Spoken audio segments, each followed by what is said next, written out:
All right. Hello, everyone, and welcome to our first annual Moonshot convening. As folks are still filing in, I want to first just start by opening with a land acknowledgement. As equity practitioners, we have a responsibility to consider what it means to acknowledge the legacy of colonialism in our history as a nation, as a community, and as institutions of higher education. So we have to acknowledge that the land that we stand on today provides privilege to many at the expense of indigenous as well as misplaced peoples. So with that, I want to acknowledge that the greater Cincinnati, Northern Kentucky, as well as the Oxford, Ohio, is the traditional territory of the Delaware, Miami, Shawnee, Algonquian, Cherokee, Chickasaw, and Osage peoples. Also with that, EAB is located in Washington, D.C., and that is the traditional territory of the Nacotchtank, Anacostan, and Piscataway peoples. Now, I also want to acknowledge the enslaved Africans whose free labor built our economy, as well as the Hispanic and Chinese immigrants as well, who contributed to our transportation system, contributed goods and services as well. Now, we acknowledge this past and this history, again, because we are convening today to restore justice to minoritized people in the higher ed sector. So we are serving the students and the descendants of these peoples today, and we want to make sure that we are creating access and upward mobility for these populations of students. And this is why we are gathering today. And this is our entire purpose on eliminating equity gaps. So I thought it was very important that we open with the land acknowledgement to start this work. Now, just to hop into a few housekeeping items. As you all noticed, we are virtual for this convening, but we certainly hope to be together in person for our future convenings. But during this time, we want to make this as engaging and as interactive as possible. So please feel free to use the chat feature. I saw many of you were using that. Please come off mute if you need to. Use those reaction buttons to let us know, how you are receiving the content, as well as keep your camera on as much as you can allow. We would love to see you all and interact with you. Also, please note that we will record this session and send it out in follow-up. So this session, as well as all materials, you will receive those in follow-up. Just a few things on your suggested Zoom view. You can adjust that at the top of your screen under view options. You can have for the speaker and the slides to be on side-by-side mode, or you can do the grid view just to see everyone present on the convening today. We also ask that you all will please update your name right under your screen. To do that, you would just right-click on your name and then please update your institution. As you all know, we have 4 great institutions represented on the line today, so we would love to just kind of know who you all are representing. So please enter your institution as well as your organization. I'm also aware that we have some community stakeholders on the line as well, so please put that after your name. And then the last logistic I have is I hope you all see these amazing backgrounds that we have, a few of us have on the line. We would love if you could join us in virtual solidarity by downloading this background and putting it up. We have one for each institution. We have our team is dropping those in the chat, as well as you've received them off email as well. But what you'll do is you'll download the picture, then you'll go into your Zoom setting, choose a virtual background, add the image, and then you'll uncheck the box that says mirror my video, just so you can see it facing in the right way there. So if you all have any issues with downloading the background, just please comment that in the chat with our events team, and we'll get that squared away. Okay, now we would love to hear from you all. So we want to run a few polls, but if you can also please put in the chat your name as well as your title. But first I want to run just a roll poll to understand what is your role? Who are the stakeholders that we have on the line? So if we can launch that first poll, please.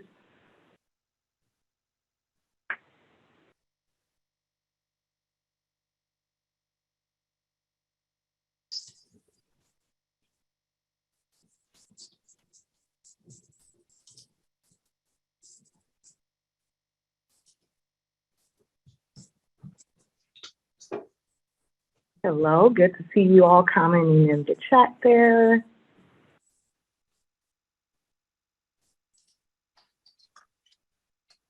All right, we can share the results to that poll. So it looks like we have a lot of different stakeholders on the line today. Thank you all for being here. We have faculty, staff, student representation, community partners, executive leaders. Thank you all. And then we'll run our next poll of how familiar are you all with Moonshot for Equity? How familiar are you?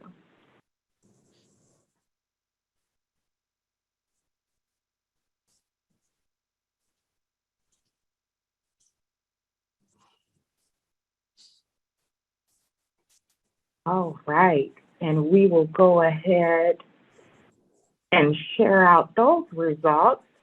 So we have varying, some are not familiar, some are a bit familiar, some are very familiar. Thank you all for sharing out. Our hope is by the end of this session today that you all will all have your head kind of wrapped around what is this Moonshot for Equity and what are our next steps. So please make sure that you dive in and ask any questions for that today.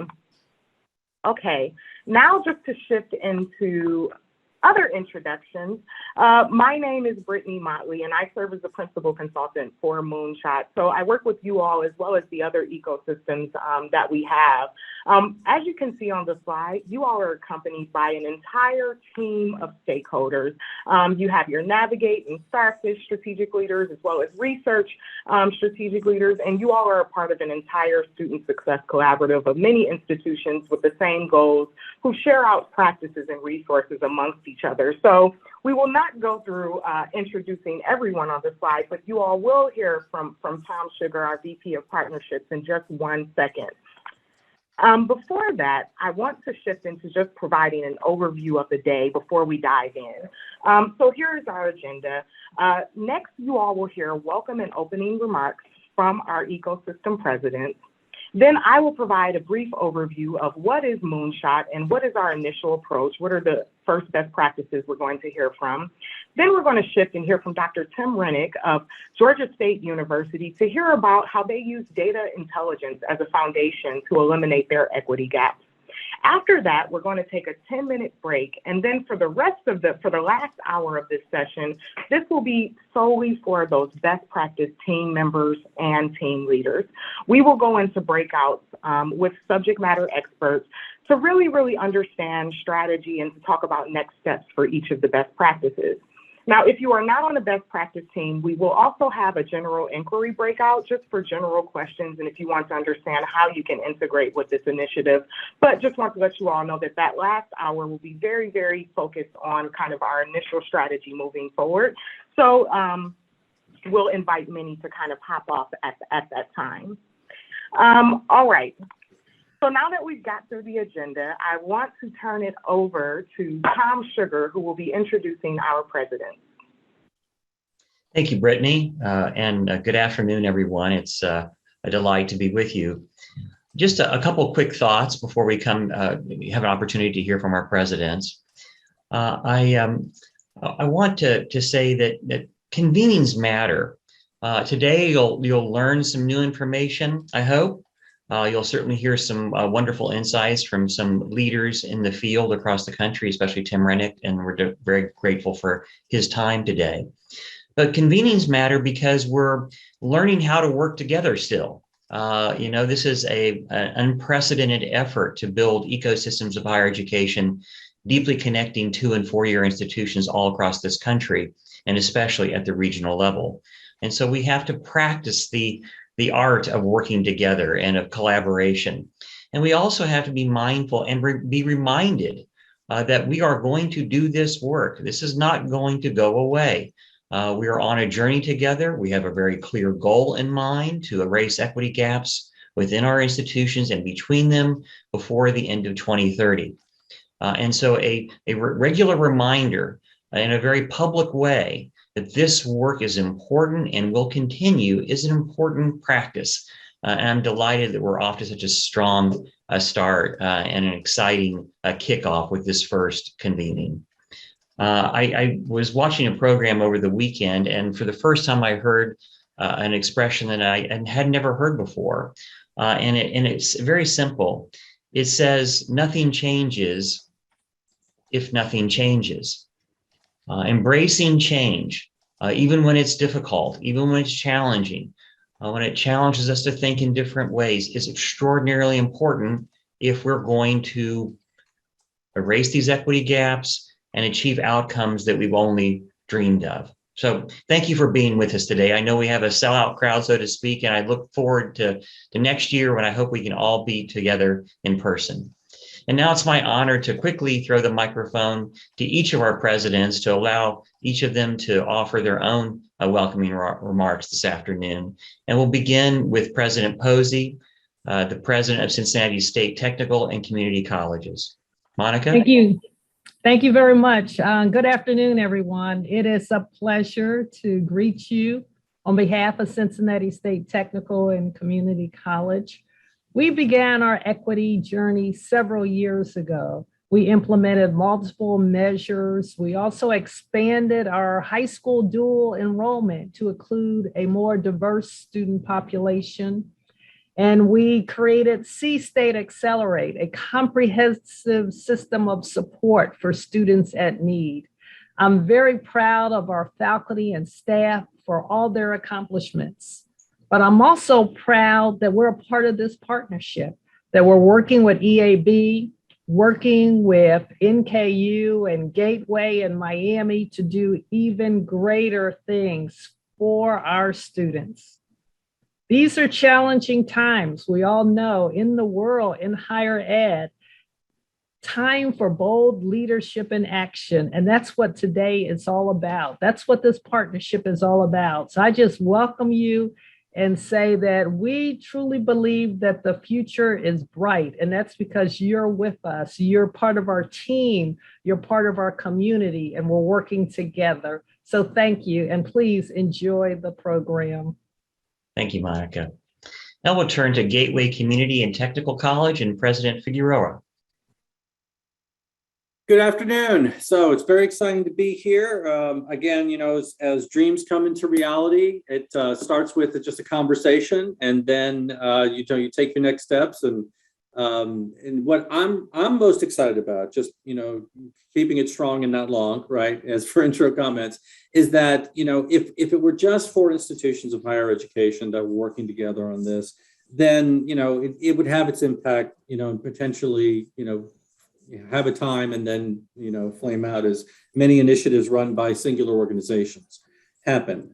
But what I'm really excited about is right now it looks like economic indicators and economic demographics and what business and industry and what communities are looking at is exactly what we're doing with Moonshot.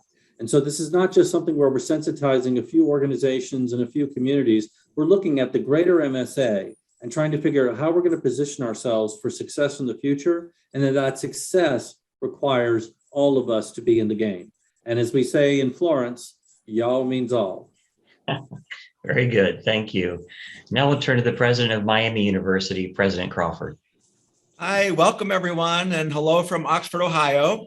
We're just delighted to be a part of this Ohio-Kentucky collaboration, and we're just so excited to be partnering with Cincinnati State and Gateway and Northern Kentucky University. There's so much we can do together in erasing the equity gaps and sort of moving society forward together.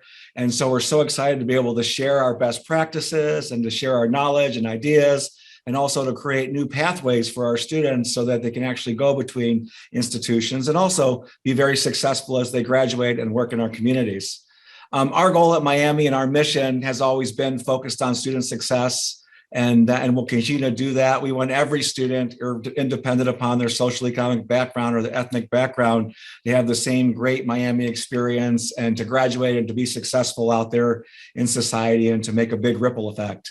And then I said this before, and I'll say it again. We're looking forward to this. And even though we'll measure equity gaps and reduce them and eliminate them completely, and I know we'll increase our graduation rates and everything like that, but there's no doubt that every single person that we graduate, that extra teacher is going to get out there and have a big ripple effect and sort of train, hundreds, if not thousands of students throughout their career. That extra nurse or that extra doctor is going to get out there and keep our communities healthier. And that extra artist is going to build culture and engage our communities in ways which you never imagined. So we look forward to working with all of you and creating that ripple effect in our region. Thank you. Thank you, Greg. And finally, the president of Northern Kentucky University, President Vaidya. Thank you so much, Tom, and good morning. I'm delighted to join my colleagues to welcome all of you to this convening. And as Tom said, it is important to have this convening. The unfortunate aspect of going last amongst my esteemed colleagues is they've said everything so eloquently. So there's not a whole lot I can add, but I will share with you that for me, Northern Kentucky University, for its young history of 54 years, has always thought of itself as a steward of place, bringing the dream of higher education and the promise of a meaningful life and a fulfilling career to this region. And that mission has gradually evolved into a focused commitment to drive economic and social mobility amongst our students, and as a result, to transform the region as well. I'm often reminded that the founders of this institution told us to keep the spirit alive, we must adhere to 4 principles: remain true to the university's longstanding core values of access and opportunity, diversity, inclusion, and equity, innovation, ensure that student learning remains the university's focus, be open to new ideas and different ways of doing things, and remember our commitment to serve the broader community. That is our North Star, so to speak, and we're excited to be part of this bold initiative to create opportunity with real outcomes in the greater Cincinnati and Northern Kentucky region. And simply put, as you've heard it said numerous times, we must be intentional in our work to facilitate a region where everybody has access to the American dream. And we also know that diversity drives innovation for this economy. This is at the core of NKU's Success by Design strategic framework.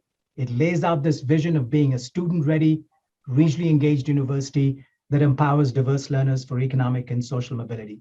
And I can say in the time I've been here, so proud of the work that our faculty and staff have already been doing, despite the pandemic. And we must acknowledge how difficult it has been for not just our region, but for this nation and for the world as well. But we're excited to take this into the community. And I'm most happy about the fact that I'm joined by 3 wonderful institutions and 3 great leaders in this national effort to close equity gaps by the year 2030. So again, I'm delighted to be part of this conversation and look forward to a great convening. Thanks, Tom. Last, but certainly not least, thank you for those powerful remarks, Ashish. Brittany, I'll turn it back to you. Thank you. Thank you so much, Tom, and to our president for those amazing opening remarks. It's been great just working with you all so far. So I'm excited to see the great things that we're going to do. Okay, I want to hear from you all. So this is Moonshot for Equity, and we hear this word a lot now. And I just want to hear from you all. When you think of equity, what other words come to mind? Please put those in the chat. What other words come to mind? Access, belonging, justice, fairness, fair, welcome, opportunity, kindness, inclusion, equality, integrity, community, level playing field, inclusion, warmth, systemic change, expertise, innovation, advocacy, ownership, doing what is right, barrier-free, doing the right thing, empathy. Love that. You all called out some really, really good words here. Thank you. Okay. Yes, our good old Jedi, the justice, equity, diversity, and inclusion, accepting, global kindness, community change, honoring dignity of all voices valued, care about awareness of power structure, confronting white supremacy. You all got it. Love it. Love everything that you're putting in the chat. Meeting needs there as well. I wanted to pull over and park for a second here and just talk about what we mean by the term equity as well as equity mindedness. So some of you all may have seen this graphic or the graphic where the students are trying to see a ball game over a fence, and they'll kind of compare what it means with inequality, equality, equity, and kind of look at those in comparison. So I just wanted to unpack this a little bit just so we can understand, what do we mean by equity as well as equity mindedness. And so this first thing, it'll show a spectrum, and you'll see inequality first. And what happens with inequality is the barriers for minoritized peoples are typically invisible. So you'll hear, we need to better prepare the student. I don't understand why the student isn't catching apples. That's the student's problem. The other student is able to catch apples. Why isn't this student able to? You'll kind of get that students need more grit or that kind of meritocracy lens, right? And Einstein, I love when he said it best. He said, if you judge a fish by its ability to fly, it will spend its whole life thinking it's stupid. So again, when we're operating in this lens, this can kind of cause harm on our students' psyche, as well as we're not being honest and really auditing our psyche on what the students need as well. So then the second kind of part of this in the spectrum is equality.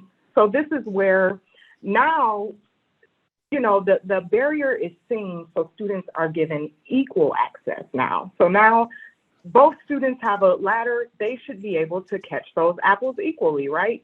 And so you'll hear many, this is what Dr. Sean Harper likes to refer to as magical thinking. This is when practitioners will say, I created the thing, why aren't students engaging? We have the Black Student Union, or we have the new tutoring, what is happening there?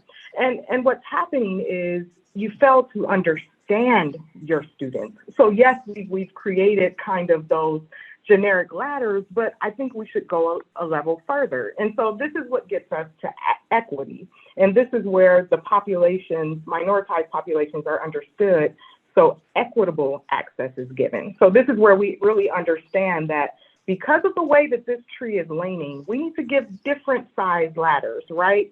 So this is where we say, okay, yeah, we opened that tutoring center, but we didn't take into account that most of our students work after hours. So our hours in the center was not accommodating them, or most of our students are adult learners who work part-time. And so many semesters may be best. So equity is understood when you have kind of that robust data infrastructure that gives you kind of that actionable data that says, my students do X, so I'm going to respond with Y. It keeps you agile, and you all will hear Tim Rennick refer to this. So that's equity.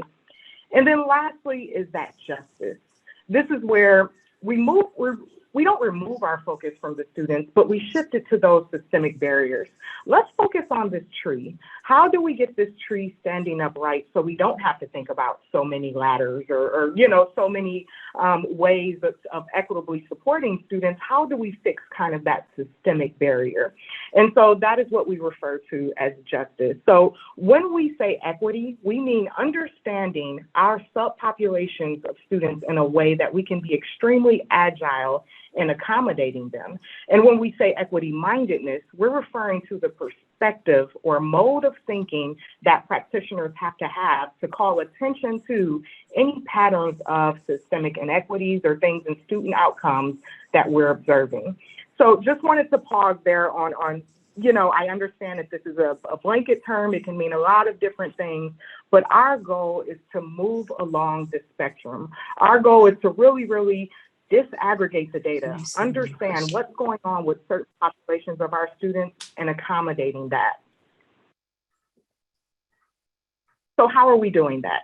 We have an approach. The first way that we do that is by gathering stakeholders. We're going to gather leaders, and we go through leadership institutes, engage in different equity audits and trainings and resources to really help us have that lens of how are we going to look at this.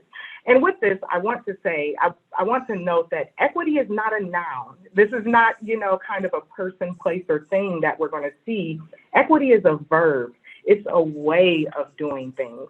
So when we walk leaders through different institutes and different activities, we will say, how are you thinking about this proven practice, or how are you thinking about this process? Kind of, pull up and be metacognitive. Think about how you're thinking. What assumptions do we hold? What myths are held on campus, and how can we innovate based on that? After we gather those stakeholders, we then engage in 15 proven practices. These are practices that many of you have heard of, many of you are engaging with Success by Design and different initiatives going on your campus. But again, we're looking at it with that equity lens. So now we're saying, what are those patterns of inequities? How do we disaggregate this and understand the impact on each separate population? And even with that intersectional lens as well, and how do we build out differentiated or tailored support based on what we understand? Or how do we innovate based on what we understand in this process? And then lastly, the last thing we do is we embed this in the technology for scale. So you all have Navigate as well as Starfish and different technologies. And what we want to do is we want to be able to pull out actionable data to understand how to support our students. And that's what this will give. It'll give us that virtuous, fast-paced cycle so we can quickly understand when we do a thing, what is the impact of it. So I have a poll for you all, just on these 3 areas. I'm curious, in which of these areas do you think your institution has the most room for, is the most advanced or the strongest? Would you say in the people, in the process, or in the technology? Where do you feel most advanced?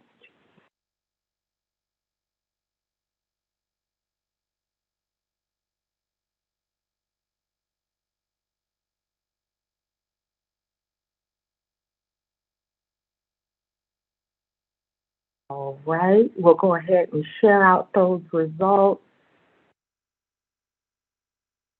So it looks like we are most advanced in gathering the stakeholders, as well as we have the technology infrastructure, but the processes, it seems like is an area for improvement.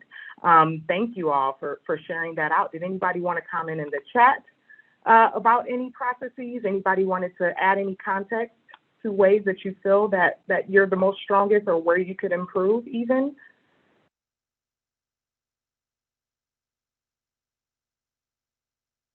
And also I would add that this is a great insight, and this is what we find, that we have to audit those processes and that we have to look at those. Okay. So now to shift into, of those 15 proven practices, yes, Marianne, thank you for that. Yeah, processes need to constantly evolve. I think it speaks to that agility that we need. Thank you for that comment. So we landed on, of those 15 proven practices that you all saw on the slide, we wanted to start with 4. And we're really starting with hold reform, retention grants, and transfer pathways. And then Miami University is starting out with coordinated care network, but all institutions will essentially be engaging in coordinated care network, because as we're working together, we're going to find that we need to span boundaries, work with other offices to make sure that we're holistically supporting the student. But just to quickly unpack each of the practices, teams will engage in a hold reform. So this is where we will audit what are all of the holds on campus and how are they disproportionately affecting certain populations of students. Based on what we understand from that, how can we remove holds? How can we reform remaining hold resolutions? And how can we think of interventions around holds as well? We know a lot of times that bursar holds have a strong impact on our lower socioeconomic status students. What do we do there? Imagine receiving a bursar hold each term that is reinforcing you can't afford to be here, you don't belong here, and things of that sort. So we want to make sure that we're mindful of the language that students get when they do receive these holds. So really embedding that positive psychology in our hold resolutions as well. Now, we know that while doing hold reform work, we may up those bursar thresholds or things of that sort. So you may have more students enrolled with an unpaid balance. So this is why we like to engage in retention and emergency grant work as well, to make sure that we are, as we're keeping those students, that retention isn't becoming a revolving door as well. So we'll have teams engage in retention and emergency grants. And this is, if you have existing retention and emergency grants programs, we want to audit those for effectiveness, evaluate the effectiveness, advocate for more funding, Or do we need to think about transferring this funding because we see a different need on campus based on what we learned in our discovery work? So that is what this team will be engaging in. And then we have our transfer pathways team. And so this will be ensuring that we're creating those seamless transfer pathways for our students as they move about the ecosystem. So we will engage in a bunch of different activities. We will do data mining, process mapping, focus groups. We will also secret shop your website to really understand the transfer student experience, and then we will propose changes based off of that. And then lastly, for coordinated care network, this is to ensure that we are spanning those boundaries on campus and creating those appropriate processes so we can holistically support the student. So the student doesn't have to go from office to office, constantly telling their story, constantly repeating themselves or having to advocate, but so we can have this seamless system that can withstand virtual and physical environments where we can preserve the student's story, preserve the student's notes and information and things of that sort so we're able to serve appropriately. So this is where we landed. We also have amazing team leaders who I can't thank you all enough for volunteering to do this work, who will be leading each of these, as you can see on the slide. So these are each of our team leaders. And I just want to shout out Cincinnati State's transfer pathways teams led by Dr. Walker, just because they came up with a really cool name for their team. It's named after Mae Jemison, the first African-American woman to travel to the moon in 1992. Her flight was called Endeavor. So they named their project Endeavor. And so I just thought that was really cool, just seeing how the leaders are making this their own and engaging. So huge, huge thank you to our leaders who are leading this work. Okay. So now we are getting prepared to go into our keynote, which I am extremely, extremely excited about, on data intelligence as a foundation to close equity gaps. Now, this will be led by Tim Rennick, who is the founding executive director of the National Institute for Student Success, and he's also a professor of religious studies at Georgia State University. Between 2008 and 2020, he directed the student success efforts at Georgia State University, overseeing 62% improvement in graduation rates and the elimination of all equity gaps based on students' race, ethnicity, and income level. So this is why it's really, really important that you all hear from Tim Rennick, but also know that he is mentoring this project. So many of our 15 proven practices and our playbook for Moonshot for Equity comes from consulting with him and understanding the work that they did. So Tim will be leading this next session, but he will also be a part of the retention grants breakout team as well, discussing the Panther retention grants. And Tim also shared with me an article today where they just finally published inside higher ed the impact of those Panther retention grants. So this is just perfect timing. But with that, I would like to turn it over to Dr. Tim Rennick. And note that we will have Q&A, a brief Q&A after his session. So if you all have any questions, feel free to put those in the chat, or you will be allowed to come off mute. So with that, I'll turn it over to Tim. Thank you, Brittany. Good afternoon, everyone. Hope you're doing well. It's great to be here today. Very proud to be part of this conversation and very supportive of the work you're doing. You know, there's a lot of pressures we have in society right now, and I feel gratified every day that I get to come to work and do something that is meaningful and making a difference. And all of you participating in this moonshot are very much at the kind of leading edge of just that important work. So I'm pleased to be here. I am going to take a moment to share my screen so that you can see my slides. So give me just a second here. Whoops, it says it's disabled participant sharing. So can somebody enable? And what I'm going to do today is talk a little bit about, my institution, Georgia State University. As some of you know, we've also been combined with the community college more recently. And so I'll talk a little bit about how we've deployed some of these data-based approaches in order to move the needle in significant ways. And I'm still getting that the participant sharing is disabled.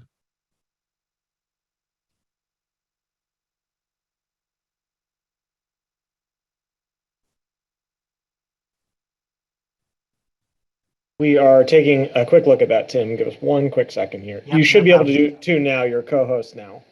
Okay, thank you much. Perfect.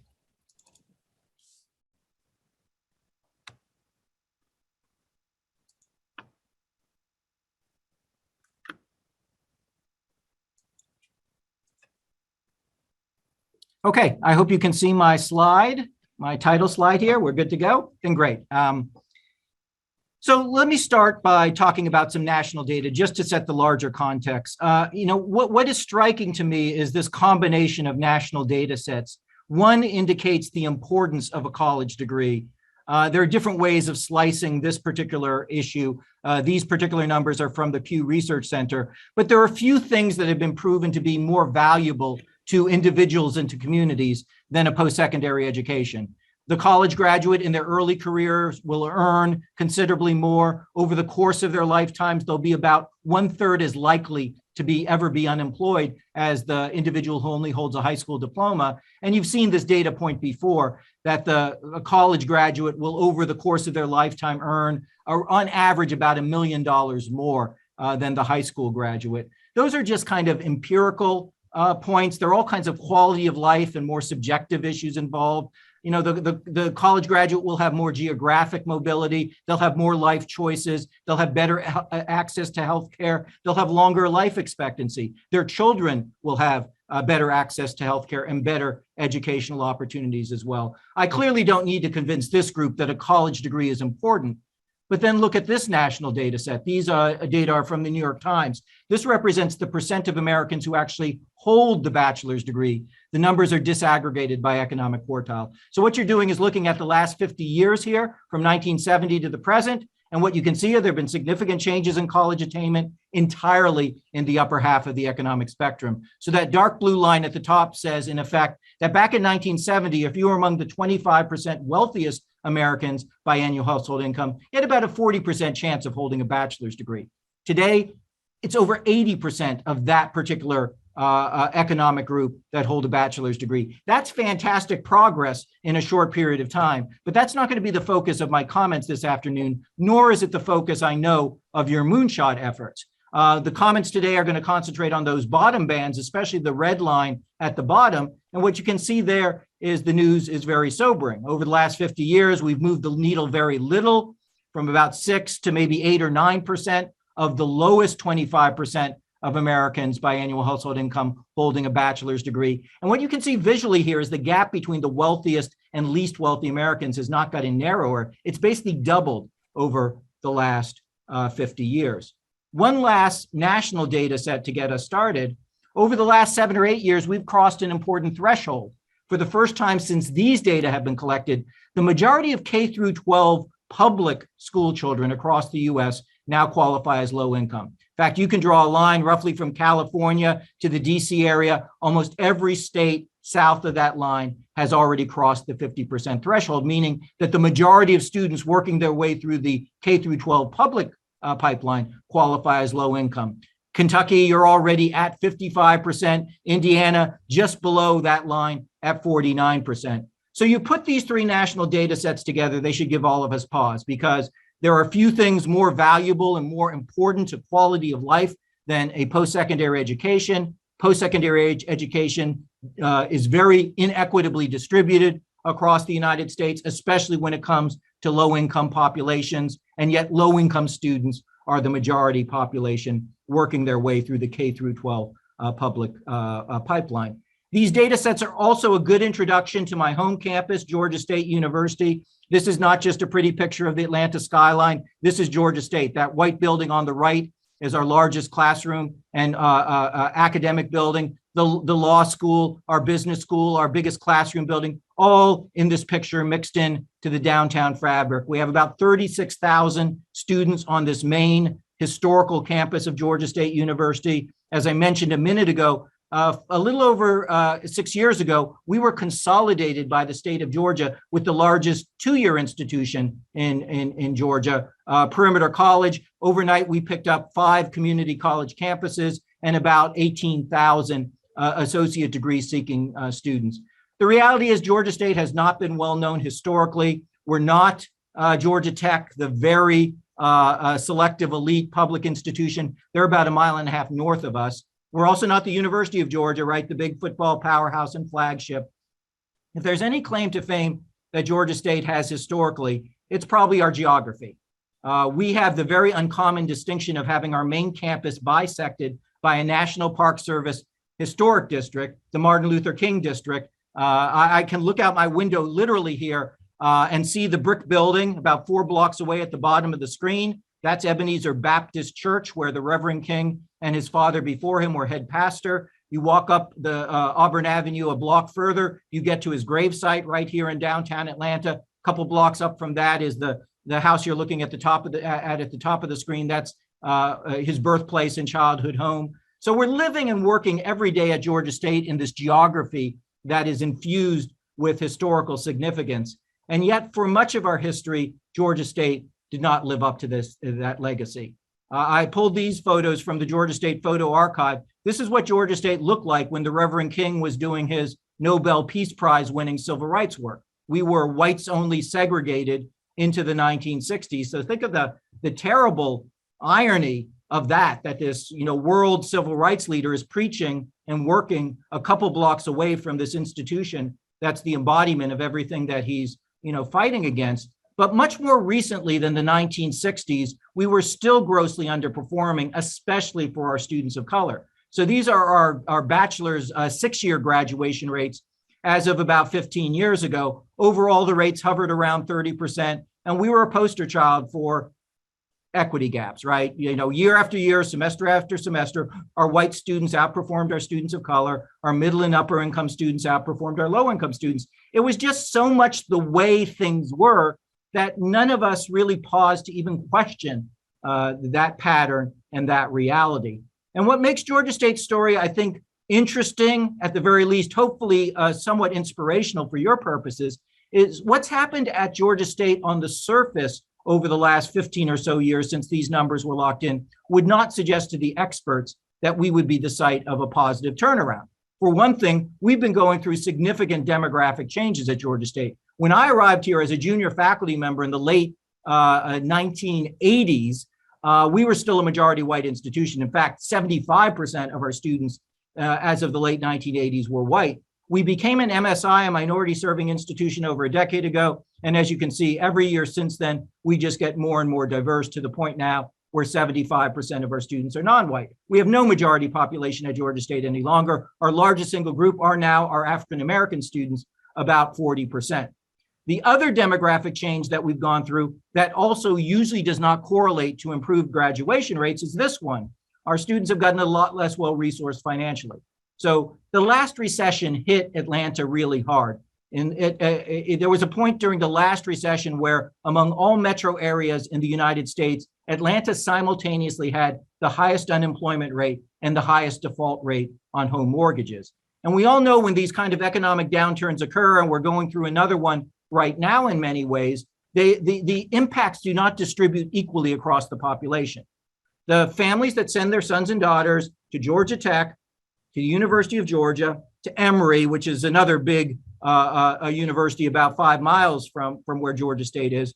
We know from the demographic data, they're mostly middle and especially upper middle and upper income families.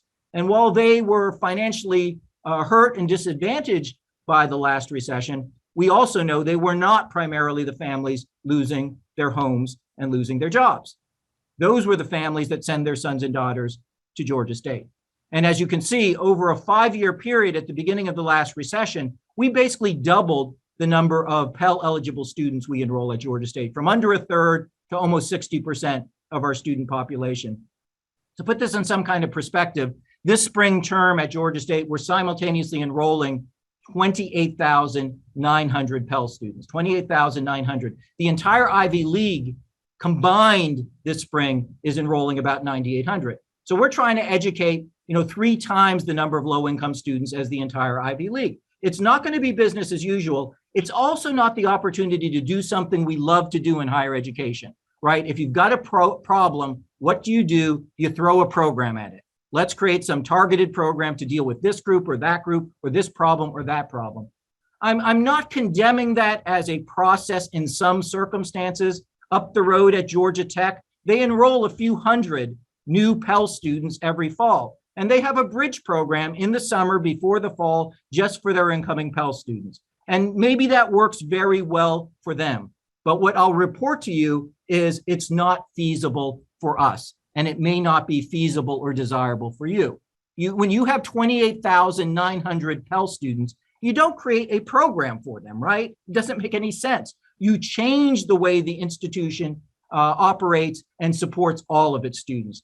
And if there's one difference between the way Georgia State has tackled student success over the last decade and the way I see most institutions doing so as I do my travels and as increasingly we're working with other institutions with this new National Institute for Student Success, it's just that when we've seen a problem at Georgia State and found a solution, what we've done is scaled it up to make it the norm, to make it the way we do things at Georgia State, rather than some isolated, targeted program that serves only one demographic group. And of course, I'll give you some examples in just a few minutes. Before I do, a couple other kind of setting the stage details. Georgia State is not getting more selective over this time period. Over the last decade, our incoming SAT scores for our first-time freshmen down by over 30 points. It's not a kind of badge of shame in any way. This is a conscious effort. We broadened our admissions criteria over the last decade to admit a group of students who otherwise were struggling to be able to attend a comprehensive university in the state of Georgia. We're also not doing it with more resources, at least not with more state resources. Our state appropriations have been cut by about $65 million. So under these circumstances, which may be eerily similar to the circumstances at your own institution, it's easy to point fingers, right? We'll begin to improve our graduation rates when the state public school system starts preparing students better for college. With the SAT scores going down, what are we to do to improve our academic outcomes? Or we'll start doing better with success rates when the state stops cutting our budget by $8 or $10 million every year. By the way, we're losing $5 more million this year from state appropriations. It's easy to do so. It's understandable to do so. But instead of doing that, over a decade ago, Georgia State made a very different choice. We decided to ask a different question. Are we the problem? If 7 out of 10 students are coming to Georgia State and dropping out, most with debt and few with anything to show for it, whose fault is it? Yeah, it'd be nice to have better prepared students academically. And yes, it would be nice to have more money from the state. But surely there are some things we're doing that are contributing to the fact that 70% of our students at the time were dropping out with no degree. So what we did is we got much better with the data. We began hiring up our own data personnel. We began working with partners like EAB. We were one of EAB's first 3 institutions to launch what was then the Student Success Collaborative, the advising platform that is now Navigate and so forth. But what we did with the data is put the mirror on ourselves. We asked the simple question, how are we complicit in the attrition rate of our students? We didn't do it to be depressing or self-flagellating, but the reality is, as an administrator at Georgia State, I have very little control over K through 12 and the kind of outputs they produce. I even have less control, you'll believe me on this, over the state legislature in the state of Georgia. So if our strategy for improving graduation rates is to sit back and wait for better students to come to us or more money to, kind of descend onto us from the state level, we'll be sitting there waiting a long time. And more than that, there'll be thousands of students going through Georgia State and dropping out en masse with debt and nothing to show for it. So what we did as a practical measure is say, well, let's put those issues aside and really focus on the things we have control over. I don't control K through 12. I don't control the legislature, but I have a lot to say over how we admit students, how we register them for classes, how we package them for financial aid, how we advise them, how we communicate with them on a day-to-day basis. Why don't we focus on the ways in which we are failing students in those areas? Because once we discover our own failings in those areas, we will be able, we at least have the power to make changes that could be transformative. So what I'm going to do over the next few minutes is give you 4 examples. In each case, I'm going to start with an embarrassing but true data point about Georgia State's performance, something we discovered in our own operations, the way we were performing, that really spurred a discussion, a data-based discussion, to come up with better scaled solutions. And of course, in each of the 4 cases, I'll talk about what that scaled solution turned out to be. Here's the first example, 19%. As recently as 6 or so years ago, 19% was our summer melt rate.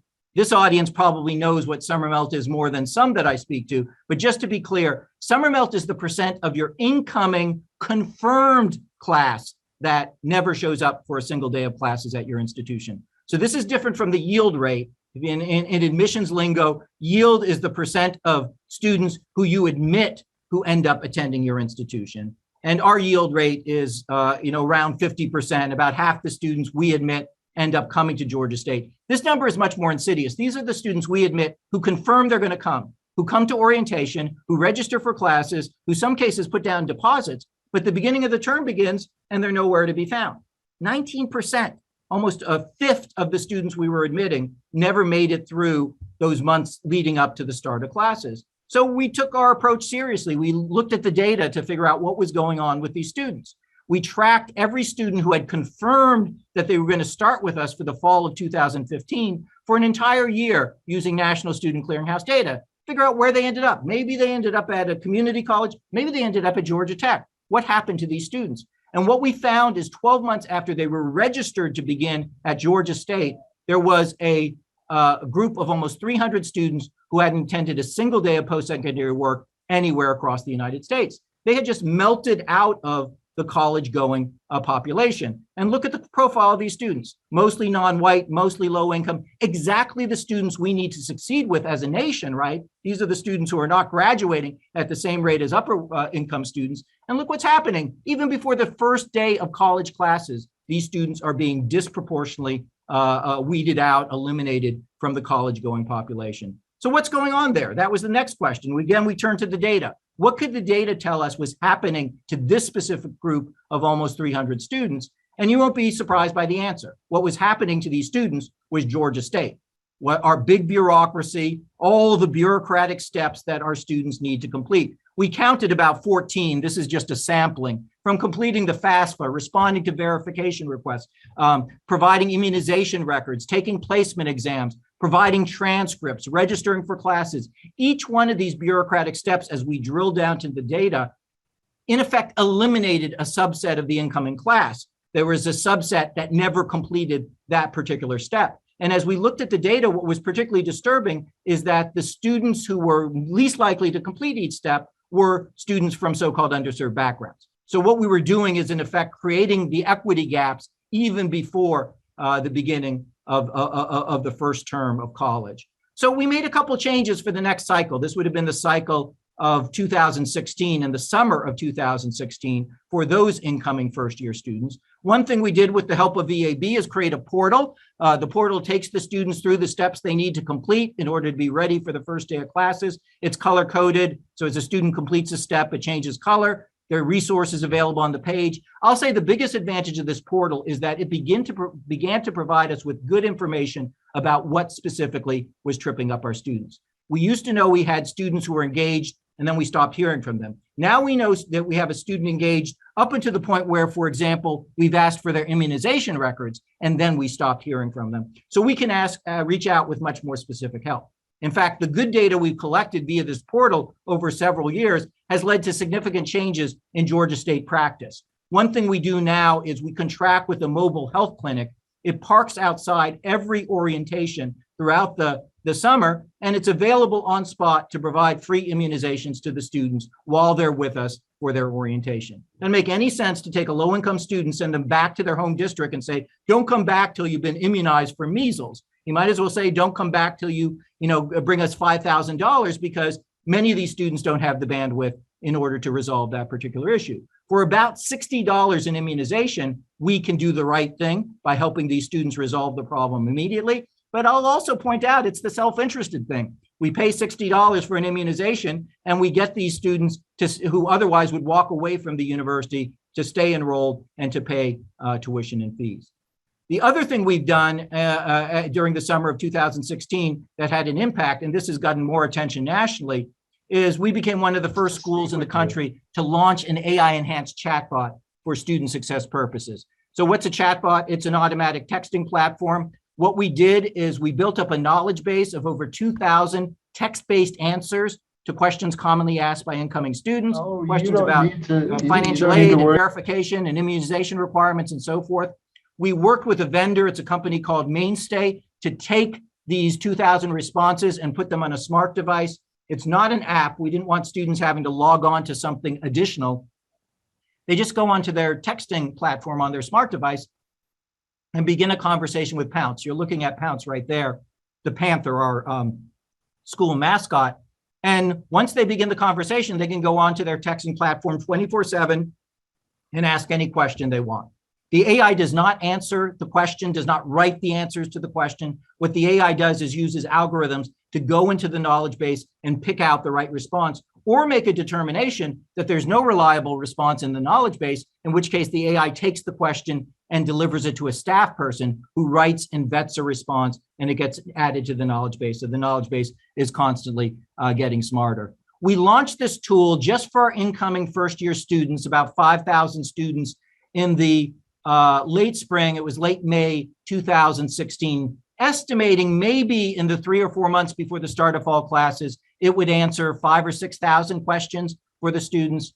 In those 3 months alone, just for our incoming first-year students, answered 185,000 questions. Average response time was about 5 seconds. We saw interesting things in the data. The use of the chatbot was heavier at 12 midnight than at 9 in the morning. An indictment of our standard business practices. The students are asking the questions when most of our support offices are shut tight. Thankfully, Pounce was there to answer their questions, whenever they were asking them. But we also ran focus groups with the students after that first summer and heard some sobering comments. One repeated comment we got was, I asked the chatbot questions that I wouldn't have asked a human being.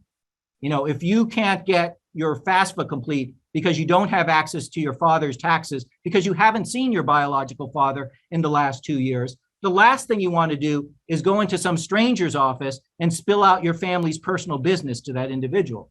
The students knew it was a bot. They liked the fact that it was a bot. It was non-judgmental. They didn't have to feel embarrassed. They could ask the chatbot any question that they wanted to. And did it make a difference from a student success perspective? It made a big difference. In the years since we've had the portal and the chatbot in place, we've reduced summer melt at Georgia State by over 35%. That's about 350 more students in their seats ready to go at the start of the semester. And it's not the students have changed. I can assure you, over the last couple of years, students haven't gotten any more savvy about navigating bureaucracy. We've taken some responsibility for trying to support the students and help them navigate the kind of insane bureaucracy that we create in higher education. And because it's worked so well for our incoming students, we have now expanded it in all kinds of ways. Every Georgia State student has the chatbot from the time they matriculate to the time they graduate. We just released 2 weeks ago, it was reported in Inside Higher Ed, an RCT with Lindsay Page of Brown University, looking at the impact of the chatbot on our perimeter college, our community college students. You can see some of the results here. When it comes to completing steps that are critical to staying enrolled and ultimately graduating, completing the FAFSA, completing verification requirements, registering for classes, participating in support programs, not getting dropped for non-payment and so forth, these students on the chatbot performing at rates from 15 to almost 70% better.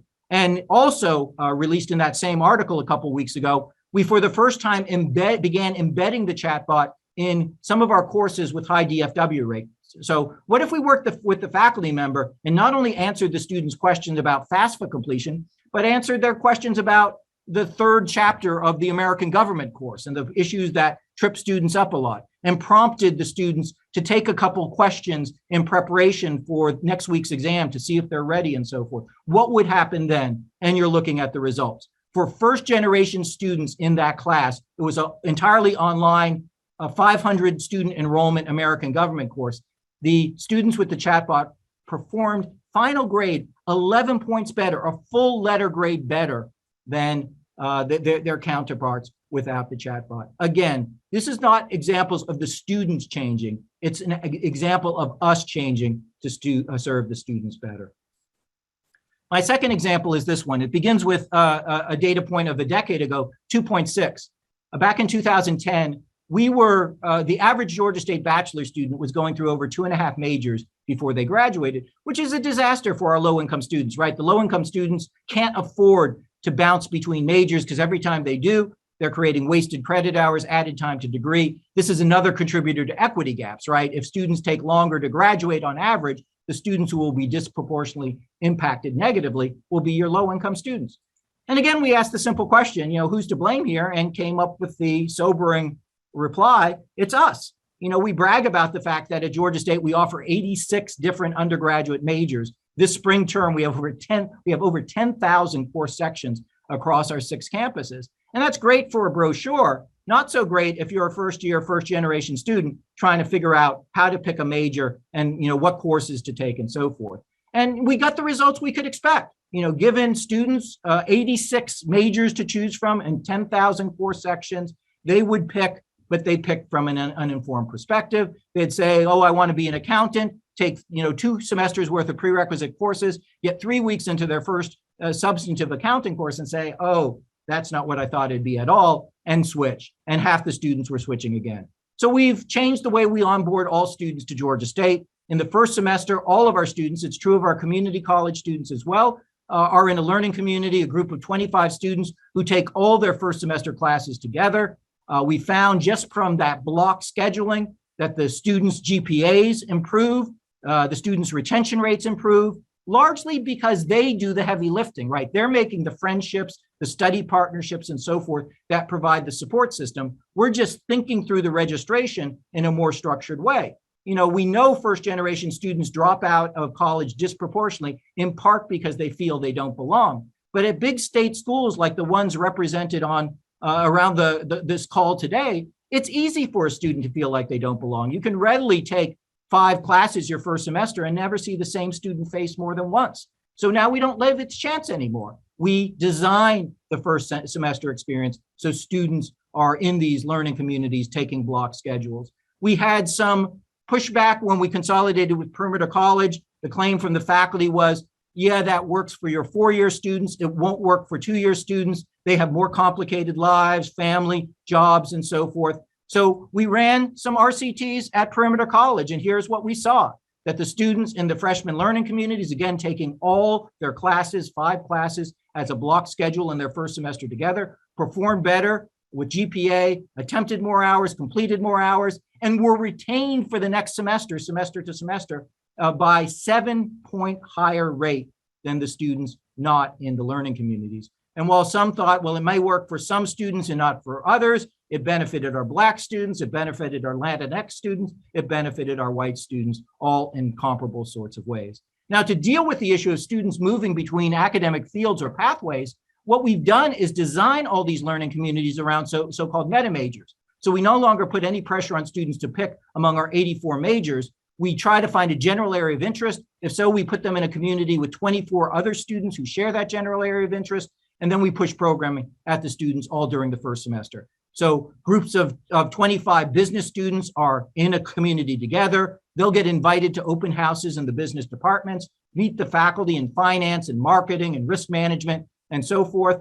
They'll get invited to alumni panels and learn about these fields. Give the students a fighting chance of making an informed decision about their majors the first time out. And to help in that process, we now are using another big data project. We're working with a startup company called Stepping Blocks to scrape the internet to find Georgia State alums.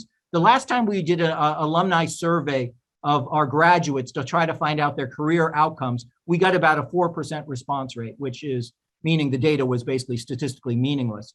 What Stepping Blocks has been able to do for us over the last couple of years is locate 170,000 of the roughly 220,000 living Georgia State alums. And what they're doing is scraping the internet for websites like LinkedIn, but other professional websites, and allowing us to drill down and provide really focused information to our current students. So this is an actual Georgia State website screenshot. We have this for every major, but for a political science major, you can actually see what former political science majors from Georgia State are now doing. What companies are they most likely to work with? What kind of job titles do they have? What kind of estimated salaries? There's even a way to link with these alums. So, if you're a political science student and dream of working at Coca-Cola, you can find a former political science major who is working at Coca-Cola. So we pair this kind of data with our Navigate data, and advising sessions now in the first year as students are picking majors include discussions about career outcomes. Don't wait to share this information with students when they're in their senior year on the way out. Let them know this as they're picking their majors. And to get the faculty involved, we've created a seed grant program. We offer small grants to faculty who teach introductory courses to their discipline if they agree to create at least one graded assignment where the students explore the career competencies or skills they're learning in the class. So the example is a real one you're looking at. In US history classes at Georgia State in the introductory courses, students are now assigned a primary data set of historical data. And one of their graded assignments is to learn data visualization tools and take the primary data set and communicate to an external audience the significance of the data via a data's visualization tool. So we're getting students to actually kind of perform the skills, the career skills they'll be learning in the class while they're in these introductory courses. And we now have over 150 different introductory courses at Georgia State that have one of these assignments embedded in it. So what happens when you take these kind of programs and scale them? The learning community, the meta majors, the sharing of the career data, the experiences in the introductory courses. It makes a big difference.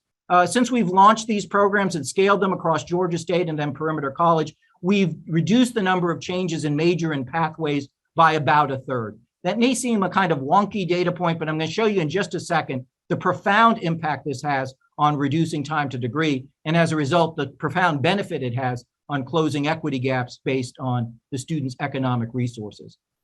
Third example, it's one we're going to talk more about in my breakout session, began with this data point, 1,000. As recently as 10 years ago, we were dropping 1,000 students every semester for non-payment, the fact that they couldn't cover the cost of their tuition and fees. This was heartbreaking. These are your success stories, right? These are 1,000 students who are qualified to be registered for classes and are registered, want to be registered for classes. And we were, in effect, barring them by putting financial holds on their account or by absolutely dropping them at a point in the semester because they hadn't paid us. So again, we looked at the data more closely to figure out what was going on with these students. The most sobering point I'll underline is if a student stopped out of Georgia State for even a single semester for financial reasons, they only had about a 30% chance of coming back and completing their degree. So that one moment was really a death knell as far as the degree aspirations are concerned for the majority of students. Most of the students said they planned to come back again, but we all know what happens when students who are low income and seen as college dropouts, try to enter the job market and earn enough money not only to live on and support their family, but save up enough to come back again. So what we decided is we would try our best to prevent students from stopping out for financial reasons in the first instance. We found a lot of these students didn't owe us a lot of money. Some owed us $8,000, but in some cases it was a few hundred. And maybe the most surprising detail was the biggest subgroup of students we were dropping every semester were seniors, students by definition who were within 2 semesters of completing their degrees. That's surprising in one sense. We all know that first-year students are more likely to drop out than sophomores and so forth. By the time you're in your senior year, your retention rates are usually pretty good.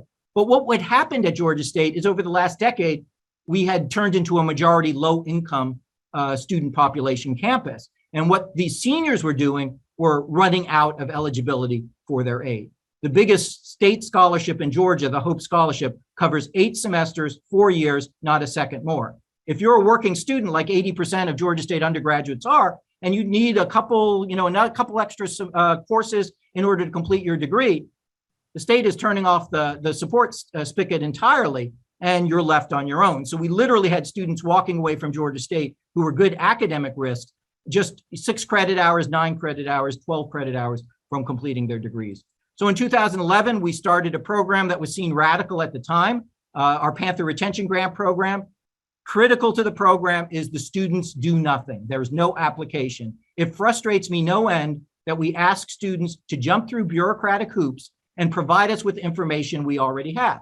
We know which students we're dropping and barring from enrollment for financial reasons. We know which students are close to graduating. We also know which students are plugging away and taking courses and taking their studies seriously. And we know which students have genuine unmet need. So why are we making students to apply for a program like this? Well, we don't at Georgia State. What we do is before we drop the students or bar them from enrollment, we run data to identify students who with relatively low balances, who are close to graduating and good academic risk, and we just put the money in their accounts. Now it's up to over $2,000. That first semester, it was more like $1,000. But what we've been able to do is take students in great numbers who otherwise were stopping out of Georgia State and keep them enrolled. The study in Inside Higher Ed that was released today was actually conducted by Ithaca S&R, shows that the average student who gets one of these grants, even compared to other students who don't get the grants and go on to graduate, is graduating about half a semester less time and is graduating with almost $4,000 less debt. And we've scaled this program up. This past year, we've had 1,300 students who have gotten degrees from Georgia State who are recipients of these grant programs. And we've taken what it was a completion rate of about 30% and turned it into a completion rate of about over 85%. For average grant of $900, where else can you use more institutional aid more efficiently than to target these students who otherwise are close to the finish line, otherwise might be stopping out, to get them to cross the line before they leave your institution. The final example I'm going to share with you, and the one that we're best known for, and the one that we helped to resolve in partnership with EAB, began with this data point. Back in 2010-11, we were losing almost 6,000 students a year from Georgia State to drop out. These are different students than the ones we were just discussing. The previous group were not dropping out, right? We were dropping them, in effect. These are the larger group on your campus, certainly on our campus, who are enrolled one semester, not the next. Very difficult to contact them or figure out why they're not enrolled any longer. So what we did back in 2011 and 12 is begin a big data project with EAB. We looked at 10 years of our data, 2.5 million Georgia State grades, 140,000 student records. And what we were doing is trying to find any early warning signs, any behaviors on an academic level that correlated in a statistically significant way to students dropping or flunking out of Georgia State. What are students doing 6 or 12 or 18 months before they drop out of Georgia State? The goal being, if we know the problem early enough, maybe we can intervene and prevent it from happening. We speculated that maybe we'd find a few dozen identifiable behaviors that correlated in a statistically significant way to students dropping and flunking out. We found 800, and we'll have to do some celebration, Tom, but the August of this year will be the 10th anniversary of us tracking every Georgia State student every night for every one of these risk factors. And as we update our SIS and more recently our LMS, we're looking for any of these behaviors. If so, the advisor assigned to the student gets an alert, and they've got 48 hours to reach out to the students with some kind of advice or support. What kind of things are we tracking? Mostly really intuitive things, registration records. This is the map it takes to complete a BS in chemistry at Georgia State in the minimum time of 8 semesters. It's complicated, and students get off path. And what we're able to do now is better monitor whether the students are registered for the right courses before the semester begins. Every semester at Georgia State, we find about 3,000 students who are signed up for courses that don't apply to their degree program. In the past, they'd be allowed to pay for and take those courses. Often they wouldn't do very well because they're not the courses the student is scheduled to be taking and so forth. And the students would be confronted with, 6 months later, some advisor telling them, oh, you should have never taken the sequence for non-STEM majors. You needed this other sequence, and have to repeat the whole process. The predictive analytics at the heart of the system look like this. These are actual Georgia State data. If you look in the center of the screen, one of the things we've seen is that there is a high predictive value to the first grade a student gets in his or her major. So if you're a political science major at Georgia State and get an A or B in your first political science course, you're graduating on time from Georgia State at above a 75% clip, which is great for us. You get a C in that first class, you're graduating on time from Georgia State at a 25% clip. But what historically had we done with those C students? Basically nothing, right? We'd pass them on to upper level coursework where the data now show us that 75% of those students would begin to struggle and eventually drop out. Well, that's insane to sit back passively and wait for, kind of the inevitable happen for 75% of the students. Now, as soon as the C grade is registered, there's an outreach. The advisor may sit down with the student, look at the exams and papers. Maybe they're reading and writing issues the student needs to address. Maybe it's just the student's working 40 hours a week, But why don't we diagnose the problem now rather than waiting for 75% of the students to drop out? Ever since the pandemic, in fact, the day we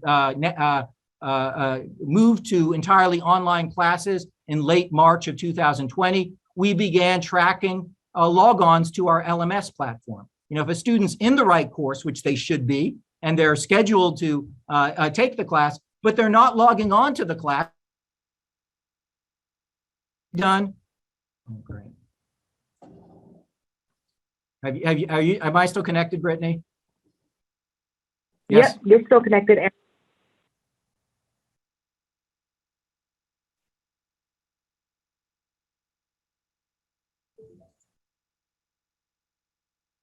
Okay, you're back now, Tim? Yeah, I am.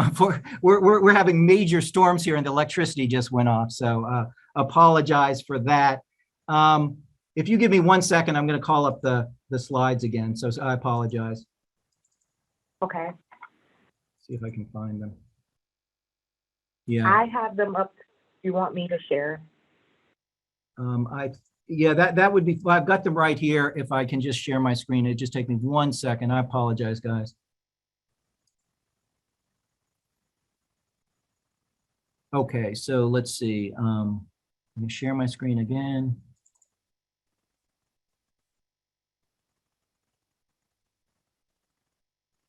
Yep. Okay, there we go. Electricity is back on. Okay, so what I was saying is we're tracking students on a day-to-day basis and reaching out as early as 3 days in the semester if they're not logging on to their classes. And what we found is that these really early alerts are very helpful in identifying not only academic problems, but other problems. So we reach out to the students who are not logging onto their class. Oftentimes it's because they're facing economic issues, or they have somebody sick in their family, or they're having childcare issues, and so forth. And we're able to get to those problems and those issues much more efficiently. The trick here is to do this at scale. And oops, I don't think my slides are moving, so sorry.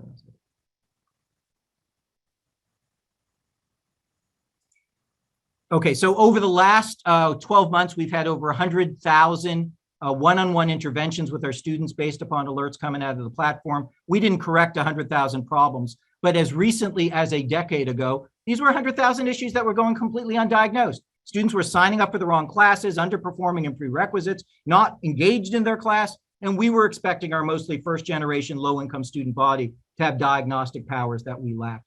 So did this approach to proactive analytics-based advising make a difference? It's made a big difference. Whoops, again, I'm having some trouble getting, yep. Let's try one more time. There we go. It's not in. You can see that. But yes, sorry, Brittany. Yeah. When we launched in 2012, as I mentioned a minute ago, we immediately saw significant improvements in semester to semester progression. We've also seen significant drops in average time to degree. So this chart shows the average number of credit hours a bachelor student has when they cross the stage at graduation. We launched in 2012.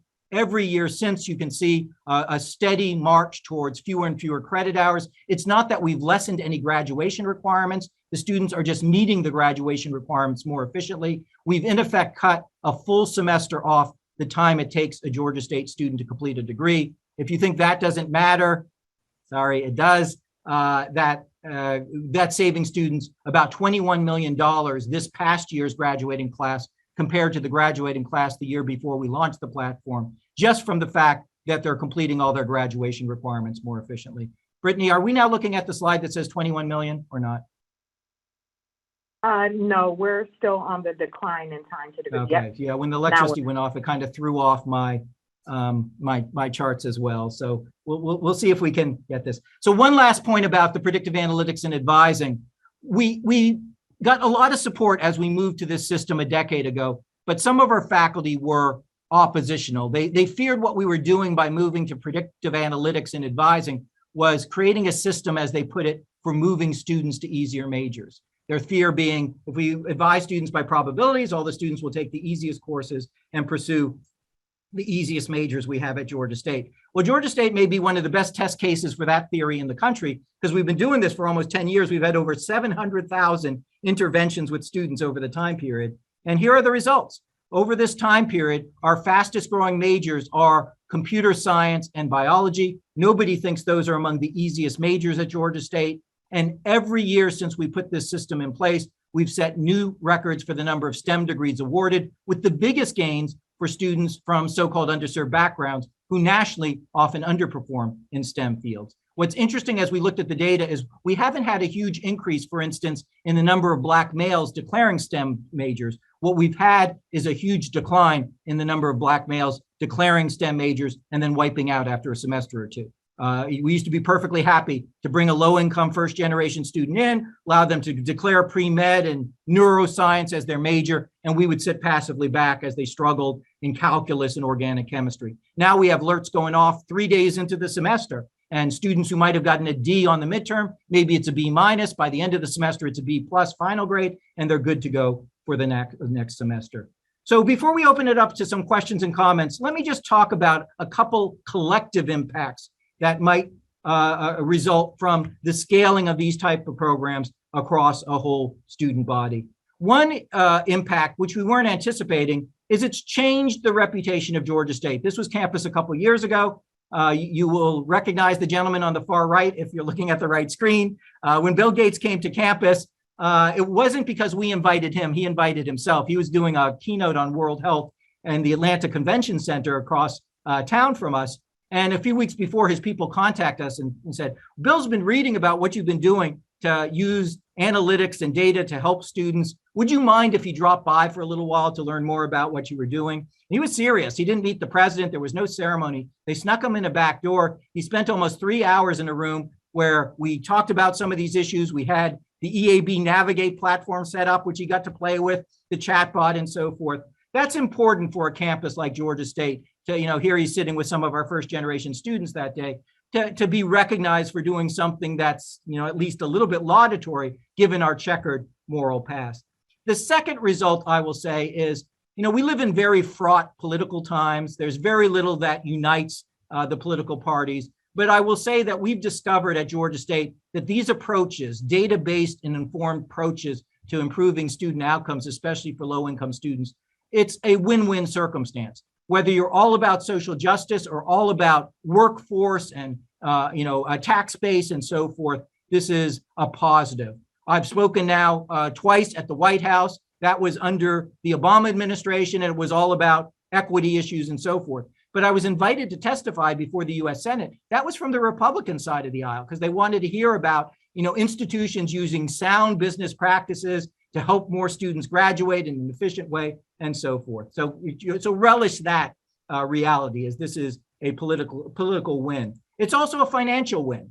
Every 1 point we improve our success rates at Georgia State, it's worth about $3.3 million a year in additional tuition and fees. Well, over the time I've been describing to you this afternoon, we haven't improved our rates by 1 point. We've improved them by 25 percentage points. So we're talking about an increase of about $80 million in annual revenues. And that's been transformative from a financial perspective. Of course, I'm not doing it primarily for Bill Gates or for the financial outputs. My academic field is religious ethics. And this is the slide that gets me excited.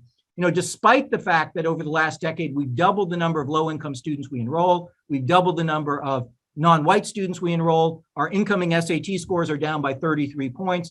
We're graduating 3,500 more students every year, an 84% increase.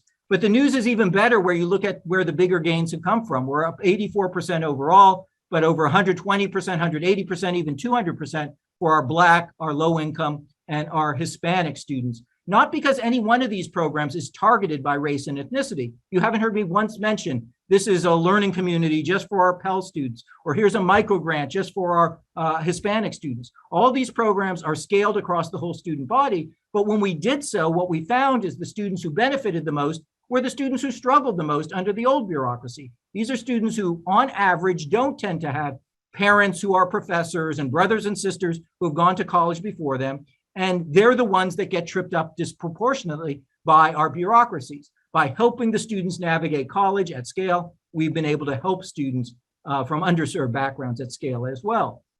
And what has that meant for our graduation rates? Well, on the Atlanta campus, for our bachelor students, The rates have not improved incrementally, they've improved exponentially. For some demographic groups, we're talking about doubling and tripling of graduation rates. We've now had 7 years in a row, and I'm happy to say the pandemic did not interrupt this streak, where our Black, our Hispanic, and our Pell students have all graduated at or above the rate of the student body overall. So think about that for a moment. As you enter Georgia State this coming fall, your race, your ethnicity, your income level is not a predictor of how likely you are to end up with a degree. Now, we all know that's the way it should be. That should be the norm across all of education. And the fact that we think of it as such an anomaly is really a kind of call to action that we all need to take some responsibility for changing the reality.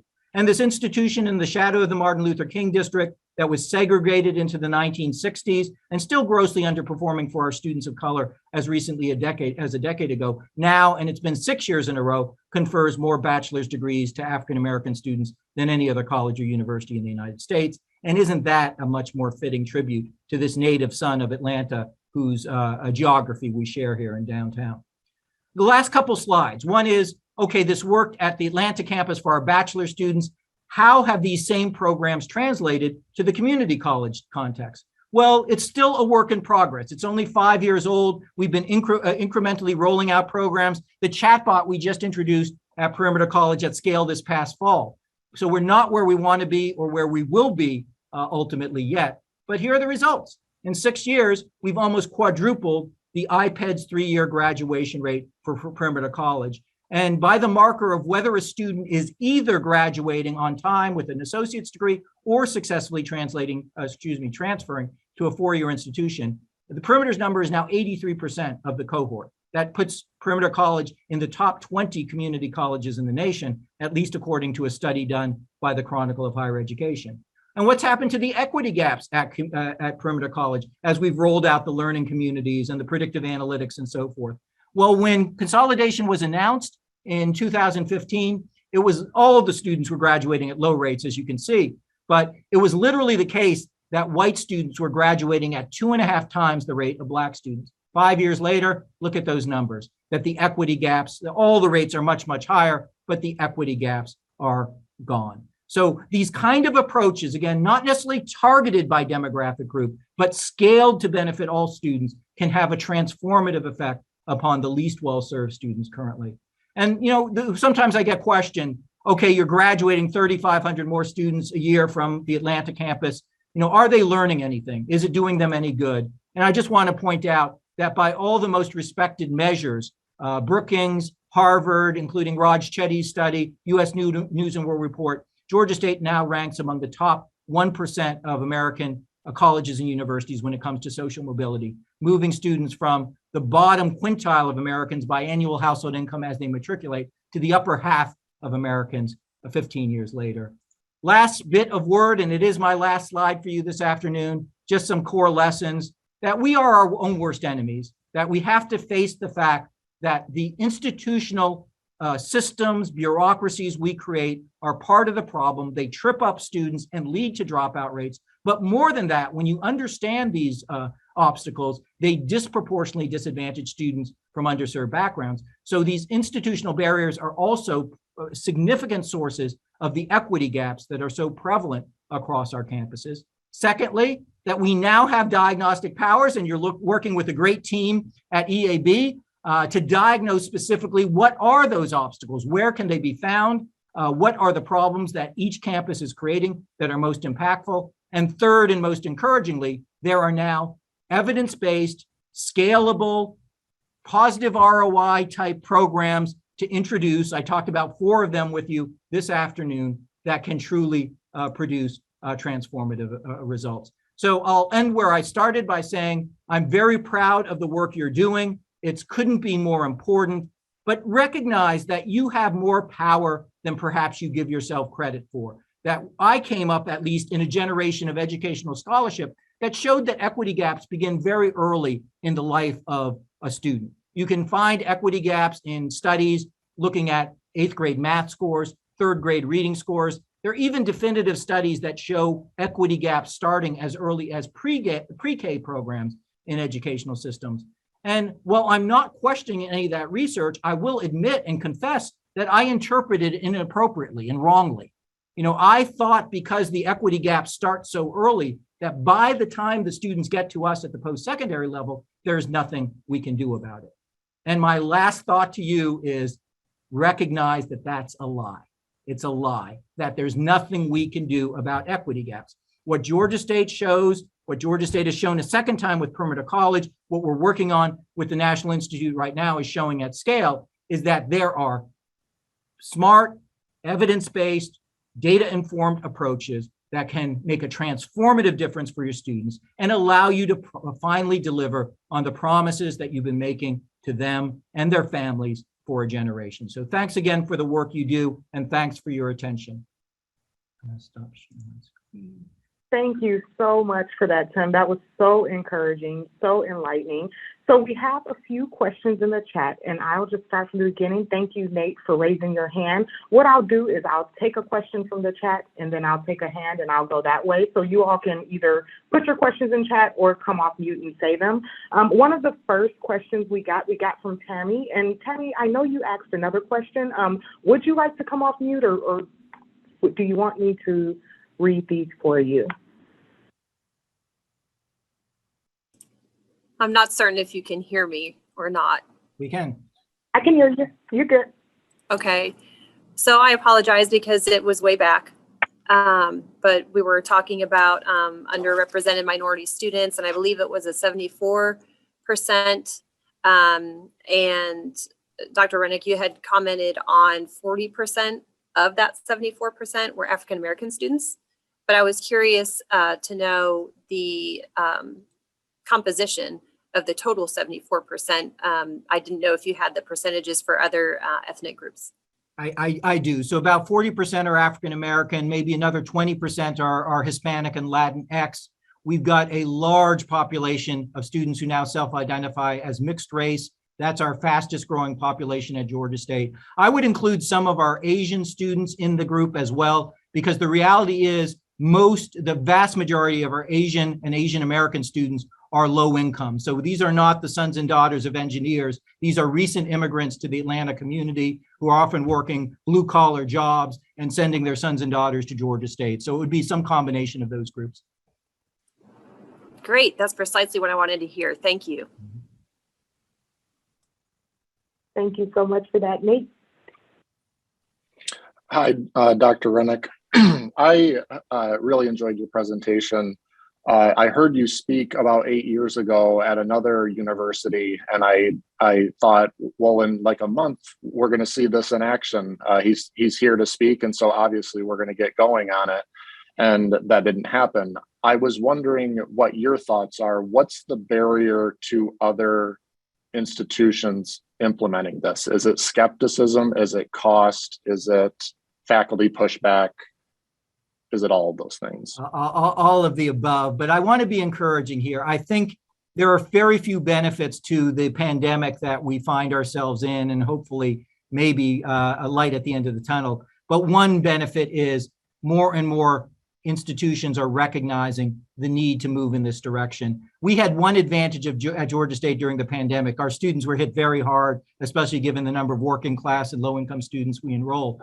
But we had already invested in a lot of virtual platforms to deliver services to students who cannot meet with us face to face. Now, of course, it's not that we had great predictive powers and saw a pandemic on the horizon. We were just trying to serve a student body that 80% have jobs and another, a certain percent have families and so forth. And it's hard to be at an office at 2:15 in the afternoon. So when we pivoted to entirely online at the end of March 2020, we had the same number of one-on-one advising meetings in April that we had in March, because we were already equipped to identify the students who needed help proactively and have these sessions virtually and so forth.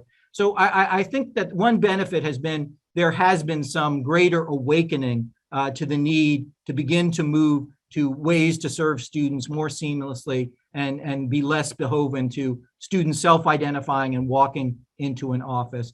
But I do think all the barriers you cited are part of the challenge, that these approaches do require leadership. I mean, it does require change.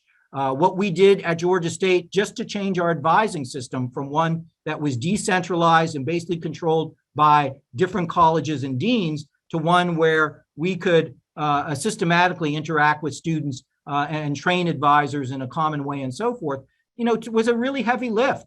We got the president involved. We got our legal department involved. We got HR involved. We redesigned defined advisor positions. We got it legal to make comments about the common training that advisors needed to undergo because they were concerned about, in some cases, it was individual departments hiring advisors and putting them in front of students, even though those advisors had never been trained in FERPA or crisis training and so forth. We had the president lead the meeting where we announced the changes to advising. So it took a lot of pieces in place. And if you're on a campus where, the dean of business or engineering has more power than the provost does because that person's best friends with the head of the board or the biggest donor and so forth, it's sometimes hard even to do what is the right thing to do. Georgia State has been increasingly aggressive. This new institute I'm directing has a research wing, where we're putting out more and more research on the micro grants, research on the chatbots and so forth, to show others that this is, not just some intuition or another fad. These are approaches that actually work and make a difference. But it really is important that we interact with our colleagues to be able to explain why this is so important. One of the arguments I make is, you should be doing this for a moral reason. And as somebody who teaches ethics, that's what motivates me. Is it's just wrong to bring students in under false pretenses, not do things we could do, and leave them with debt and no degree to show for it. But even if you're not swayed by that argument, so much of the country now, including the region that your institutions represent, are facing demographic challenges, right? The number of high school graduates is not going up. The number of institutions is not going down. So people are going to compete for, a smaller group of students. So how do you hold on to your revenue, and how do you secure the jobs of faculty and staff and so forth? It's by doing a better job of holding on to the students who have already raised their hand and said, I want to be at your institution. Those are the easiest recruits. You've already recruited them. They're at your institution. And if you're only graduating 30% or you're only graduating 75%, there's great opportunity there to move the needle as far as revenues are concerned as well. And then a third argument is a political argument. We're facing all kinds of pressures, especially those of us at state institutions, from our legislatures, from taxpayers. We're too expensive, we're wasteful, we don't produce enough, a college degree isn't valuable, and so forth. So by improving our outputs, by graduating more of the students with us, by providing more skilled individuals for our communities, you are also securing some of the political roles that have been eroded, or political support, I should say, that's been eroded over recent years and so forth. So we need to be the people who make these arguments on our campuses, and to show people why sitting on our duffs and doing nothing is not acceptable. In fact, it's a recipe for us becoming more and more obsolete and more of our institutions falling to the wayside. Thank you. Thank you for that. We have a question in the chat from Adam from Gateway that says, what sort of advising services are required to support these interventions? Was this more than before?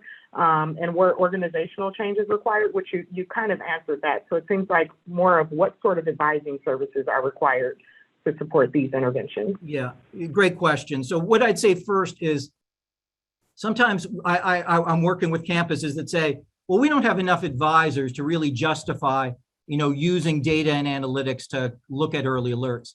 And my response is, it doesn't matter how many advisors you have. Using data in order to target which students could most benefit from advice and support is always going to be efficient. Whether your ratios are 1,000 students to every advisor or 100 students to every advisor, it's still a benefit. I mean, the model that we used to have for advising basically is akin to taking a fishing line and throwing it into a big pond and hoping you catch something of value. And now what we're doing with these platforms is saying, you don't have to just guess. We're going to tell you, if you only have time to deal with 10 students today, here are 10 students who could really benefit from your time and attention. So that's the first thing I'd say. The second thing is, we have hired a lot more advisors at Georgia State. We haven't done it from some big windfall from the state. You saw we've lost lots and lots of state appropriations. We've done it from reinvesting some of that money that we gained from holding on to. I mean, we're graduating 3,500 more students than 10 years ago. Those 3,500 more students who were dropping out in their first year or their second year in the past, now reaching the point of their degree, that's a lot of additional revenue. So we've reinvested that in hiring more advisors. So we've moved from a ratio that was 800 to 1 students to advisors to now we're about 350 to 1, 350 students for every advisor. The third and last thing I'll say is the following, that sometimes when we're looking at advising or any of these problems, we think the main issue is the data.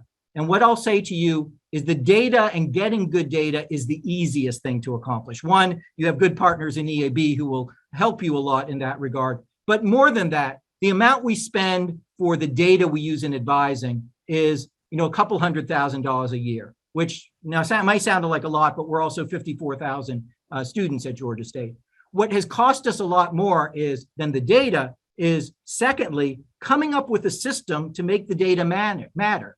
It's only important to find early alerts if there's somebody to take the early alert and translate it to the student in some kind of productive fashion. So we had to build up a coordinated system of trained professional advisors to watch those alerts every day and then interact with the students, as you heard, by the 100,000 times every year. But that's not even the most expensive or the most involved component, because once you get the data and once you get the advisors kind of noticing early alerts and reaching out to the students, then you need to develop a network of supports so that the students whose early alerts are identified have something positive that they can do to address whatever problem is shown to exist.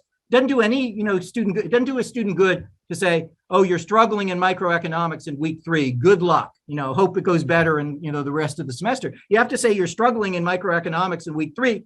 Here's what you can do. So we've greatly built up our supplemental instruction program. We now have 1,000 courses every semester that have a supplemental instructor, a near-peer tutor embedded in the class, so that advisor who has the student struggling in microeconomics can say, go there. We've doubled the number of psychological counselors. We've opened a student financial management center, which is a financial support center that can help students deal with their financial issues, not just get papers processed on the FAFSA or things along those lines. We've also opened new tutoring labs. We opened a STEM lab, tutoring lab, because we found that a lot of students going to just the math lab or the chemistry lab were being bounced between these settings because they'd come to the chemistry lab saying, I'm struggling in chemistry, but 5 minutes into the tutoring, it'd be clear the real problem is the student doesn't understand the math. And so rather than bouncing the students around, now both virtually and in person, we have a coordinated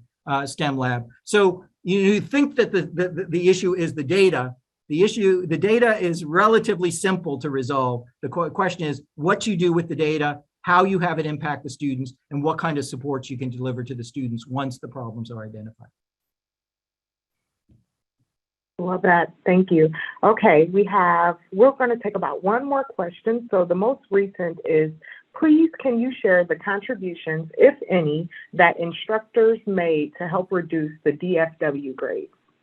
Yeah, I've got a whole nother presentation. You can invite me back. That is just the academic issues of talking about academic redesign and how you can use data in that regard. I think it's very important. I will say it's more difficult to scale. What we found is, you change an advising platform, especially if you can centralize and you can impact, all your students within a couple years. It's a much longer haul to make pedagogical changes. But I will say this, that the same kind of data we've talked about this afternoon can and should be used to analyze the design of academic programs. We found a particularly fertile ground there, if you're looking for a place to start, is pre-programs.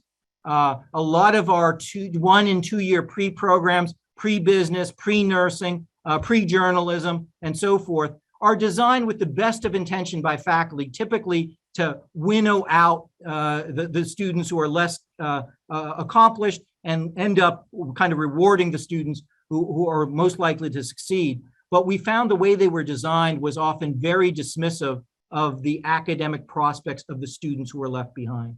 And so we've gone through systematically using data to redesign programs our pre-nursing program that used to be 2 years, which was a disaster for the students who didn't get into that program, because these are low-income students and they're using 2 years of their eligibility to take pre-nursing courses, only to be told at the beginning of the junior year, find another major. And by the way, good luck paying for it, because you spent 2 years of your support on nursing programs. So we have a 1-year nursing program. We work with EAB and others to help identify early courses, general ed courses like Introduction to Chemistry, that are highly predictive of whether students will do well in nursing. And then in addition to that, picking the students earlier based on predictive analytics who will get into the nursing program. We've also created alternate pathways. So over the last few years, we've added bachelor's degrees in health informatics, public health, and health management, where students can take some of the nursing courses that they've taken, and if they don't get into the nursing program, can pivot to one of these other degree programs and not lose credits and lose momentum towards graduation. So there's all kinds of things to do with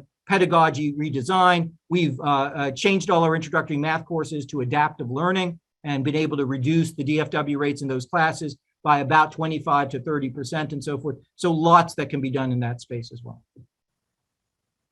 Thank you. Thank you so much for that. We have a few other questions just about data and where did the funding come from. And I will echo the link that David Bellevino put in the site, put in the chat. Georgia State has a really transparent site on just kind of their data and all of that. So if you all want to just unpack more of their story, you can find them right on that link that's put in there. But thank you so much for this amazing and encouraging presentation, Tim. It reminds me of Sean Harper. He came and he was our keynote for Connected, and he said our students succeed despite our institutions. And that was such a sobering statement, and you underlined that very, very well. So thank you for that.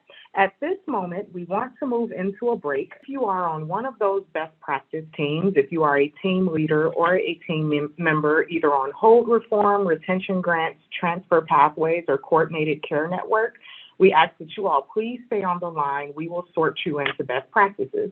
If you're not sure whether you're on a team, that is fine as well. Please stay on the line and we'll get you sorted as well.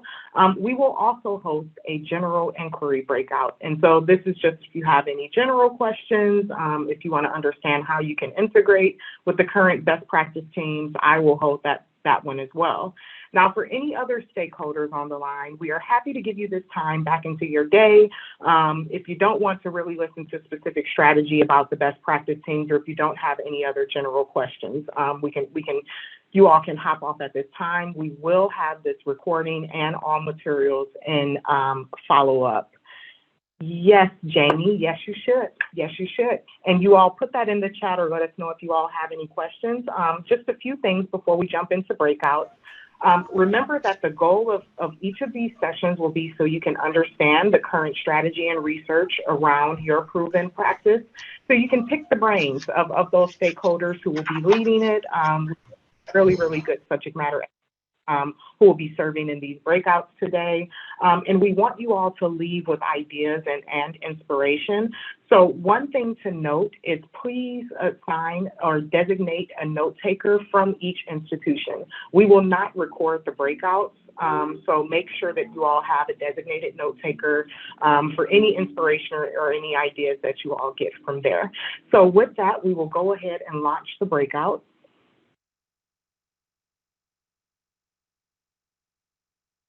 And if you all are unassigned, no worries. We'll get you all going if you're not sure.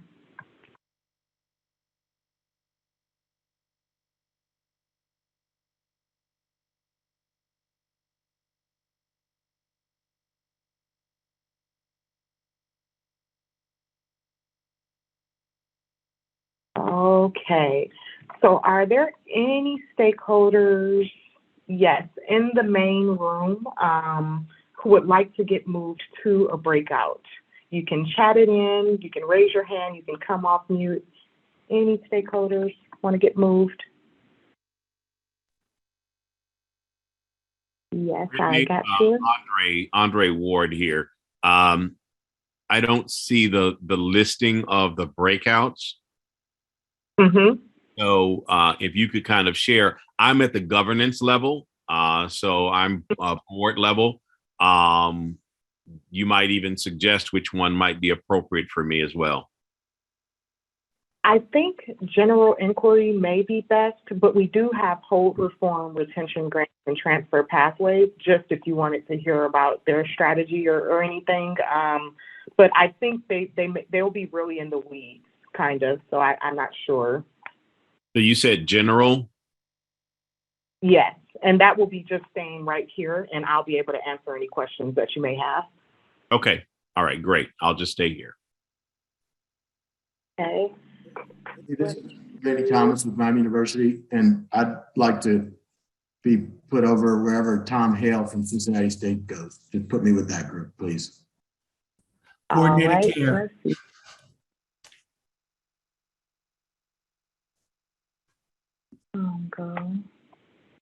Hey, Randy. Oh, well, Tom is here. Randy.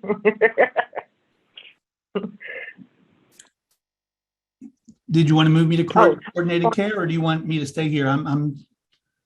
Okay, I'll put you in coordinated care, and then I'm putting Randy there as well. Randy, you're going to coordinated care. Y'all, we got you coordinated care.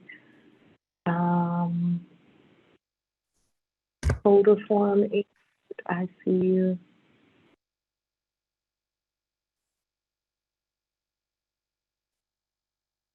Clinical coordinated care. Robin, put you in retention grant. You compare.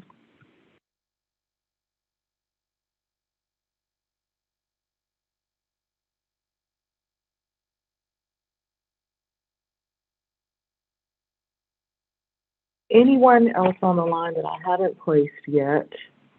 Oh, I see. Bill, I see you.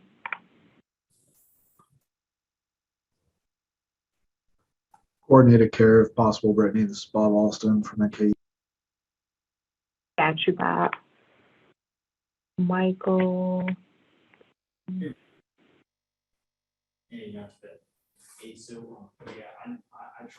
Brittany, I sent you a message, Amy Donbar from Cincinnati State. Is this supposed to be for just the team leads or the members of the committee as well?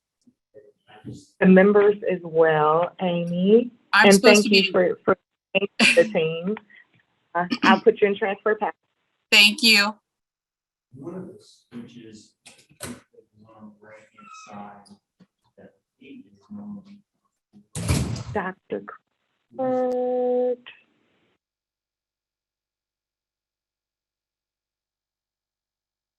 It would be best if you don't want to hop in any group. I say you could stick in general inquiry, or you could hop off at this time.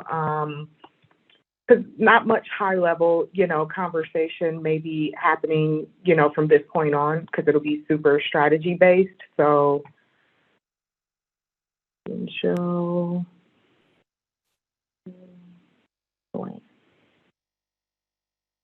Brittany, this is Abdul from NKU. Can I get moved to coordinated care? Yes, Abdul. Here you go. Janet, got you. And Joyce Couch from NKU. I requested coordinated care. Okay.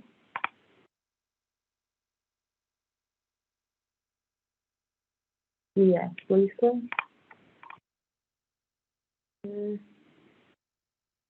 Nick Pearson.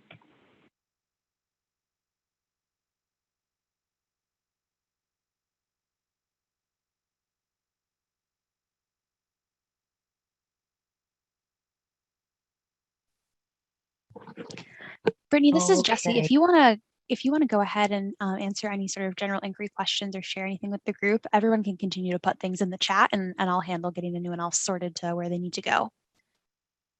Thanks so much, Jessie. All right. So for everyone who remains, we'll let this serve as the general inquiry breakout. If you all would like to get sorted, just put that in the chat, and Jessie on the line will get you all sorted here. But we have about 30 stakeholders here, and so I just wanted to get a brief understanding of just kind of who's on the line. and what kind of guides you regarding equity? So what is something you've read, listened to, or watched, that has influenced your thoughts on equity or in higher ed in general? So if we could just start with kind of a round robin. I'm not able to see, because I think you're still in presenter mode, so I'm not able to see. There we go. I was going to say I wasn't able to see everybody else's thing. Oh, yeah. So good afternoon. I'm Andre Ward, and I'm chair of the board for Northern Kentucky University. I also, in my private practice, Coffray Ward Corporation, we actually provide DEI and belonging strategies as a part of organizational transformation for corporate clients, higher ed, major nonprofits. So this is the world I live in and have lived in now for the last 30 years. And so in respect to this particular piece, one of the things that I guess I wanted to hear a bit more about is what are the roles of governance and how do you expect governance to play a part in supporting this kind of initiative? That's a really, really good question. And I'm glad that you're here, that you're on the line, and that you want to be involved. Because I would say, boards, leadership, and governance is really, really important in just guiding the strategy. So what I would look for is you all understanding our strategy and informing and helping to kind of remove any barriers that may be in the way for that. So thinking of, are there resources needed? Or on the process front, do we need to think of kind of organizational shuffling and things of that sort, or even in I know boards have varying external expertise. How can you bring that into our work, and kind of help with us engaging the community more, or things of that sort, or any DEI strategy that from your work. So we would certainly love to partner with you and see how can we integrate in that way. And to your point, I guess we would just need just a formal process, for engaging you and just kind of making sure that everyone is in the loop in that way. But no, we would certainly welcome that and want to engage you in any way on the resource front, on the expertise front, just kind of in any way possible to help push this work forward. Yeah, our board structure is fairly unique. There are 11 board members. 8 of us are appointed by the governor in rotating terms for 6-year appointments. So staggered terms, 6-year appointments, appointed by the governor. 3 are constituent based. So faculty, staff, and student regent. While that composition in itself is not unique, what is unique is that all board members, including our constituent board members, have full voice and full vote on all matters. So that we don't ask our student regent to recuse or dismiss themselves on personnel matters. We don't ask our staff and our faculty matters to recuse or dismiss themselves on voting on the president's contract. So we are unique in that relationship. Where I think that we would want to hear more from, although I think we're doing a fairly decent job, is what are other institutions doing at the governance level? And how is governance and how are board relationships being leveraged in support of this kind of initiative? Because so much of this work is functional level. So the president brings those recommendations to the board, and we support and we vet the recommendations of the president. We don't get involved in day-to-day operational or line operational processes. But we do get involved in strategy, and we do get involved in policy. And so that's what I would be interested in hearing from other institutions about how are your boards being leveraged? Are they being leveraged? And if so, how? We can certainly look into that. I'll look into that and follow up with you. I would say the most that I've interacted with boards have just been on reporting out. And then from there, we would have those strategy conversations, and they from there can think of how to change policy. So yeah, I will certainly get that back to you. Are there any other board members on the line that have any comments there? Any other that represent any other institutional boards? All right. Okay, well, we will certainly, like I said, look into that. Before moving, are there any others who wanted to kind of share out or had any kind of burning questions before we shifted? I have a question. I'm Adora Kulkarni. I'm also from NKU. I'm the director of our STEM center, which is called Cinsan. And one of the questions that I have about how these Moonshot for Equity collaboratives work is how do they even support kind of parallel collaborations among institutions on the more pedagogical side? I know some of the Q&A earlier was doing with that. Like, are there parallel efforts for colleagues? And it's kind of half a question for the other people here on this call too. Like, is that something that my colleagues from the 3 other institutions would be interested in doing? That's a really, really great question. I think, so we certainly get this a lot, is just more generally about faculty engagement, but then we know to really, really get into equity gaps, we have to talk about that culturally relevant pedagogy. We have to get into the classroom. So what we'll do is we typically, I know with the Milwaukee ecosystem, we work with a group of their data science faculty just to guide them in a lot of research. So we would really guide you all on who are the groups of those who have capacity first and who really want to engage in something, and then how can we support that moving forward. We also have a DEIJ resource center where we have tons of metrics just on faculty engagement and thinking about that in the classroom with culturally relevant pedagogy as well. So we have tons of resources and all of that. It would just be about just formalizing the process. So I love your question to everyone on the line of who would be interested in that, and we are more than happy to activate a group of folks to kind of start that work as well. See, I saw something in the chat. Brittany, I have a question. We're in the process of hiring a chair for our department, and one of the questions is this, and this question is from the candidate. What have you done? Okay, what's your vision and what do you think about EDI, and what have you done in this regard? I want to ask you, what could be the correct answer to this question?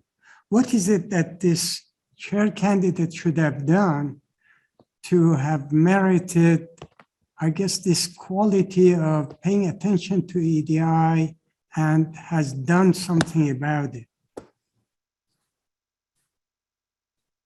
So you're asking what has the institution done to engage in this? Or you're muted, sorry. For example, I want to become the chair of the department, okay? And they ask me, what have you done so far that shows that you know about EDI, you know how to go about EDI, and tell us what you have done? What's the correct answer? What should have I done in the past that shows that I really care and I have done something about it? Oh, that's a really great question. I would say if someone was asking, what have you done on the DEI front from an academic standpoint, if you're looking to be chair of a department, I would say that you have thoroughly looked at the success rates.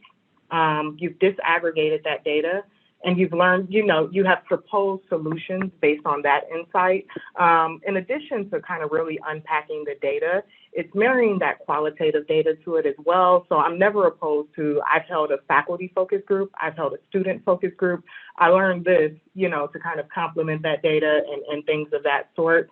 And then as well as really looking at those on the ground who have led this work. I love looking at the USC Race and Equity Center, led by Sean Harper, and it was founded as a Center for Urban Education under Dr. Estella Ben-Simone, but they do a lot of work kind of in the classroom. And actually, they published a book, From Equity Talk to Equity Walk, and she actually talks about this math professor that she worked with and how they were disaggregating grades and how they actually proposed moving to anonymous grading to remove that bias in grading. And so there is a lot of kind of things that we can think of when it comes to just thinking of faculty bias and ways to mitigate that in the classroom, in the grading process, in the alerts process. Another thing is UW Parkside, they run progress reports.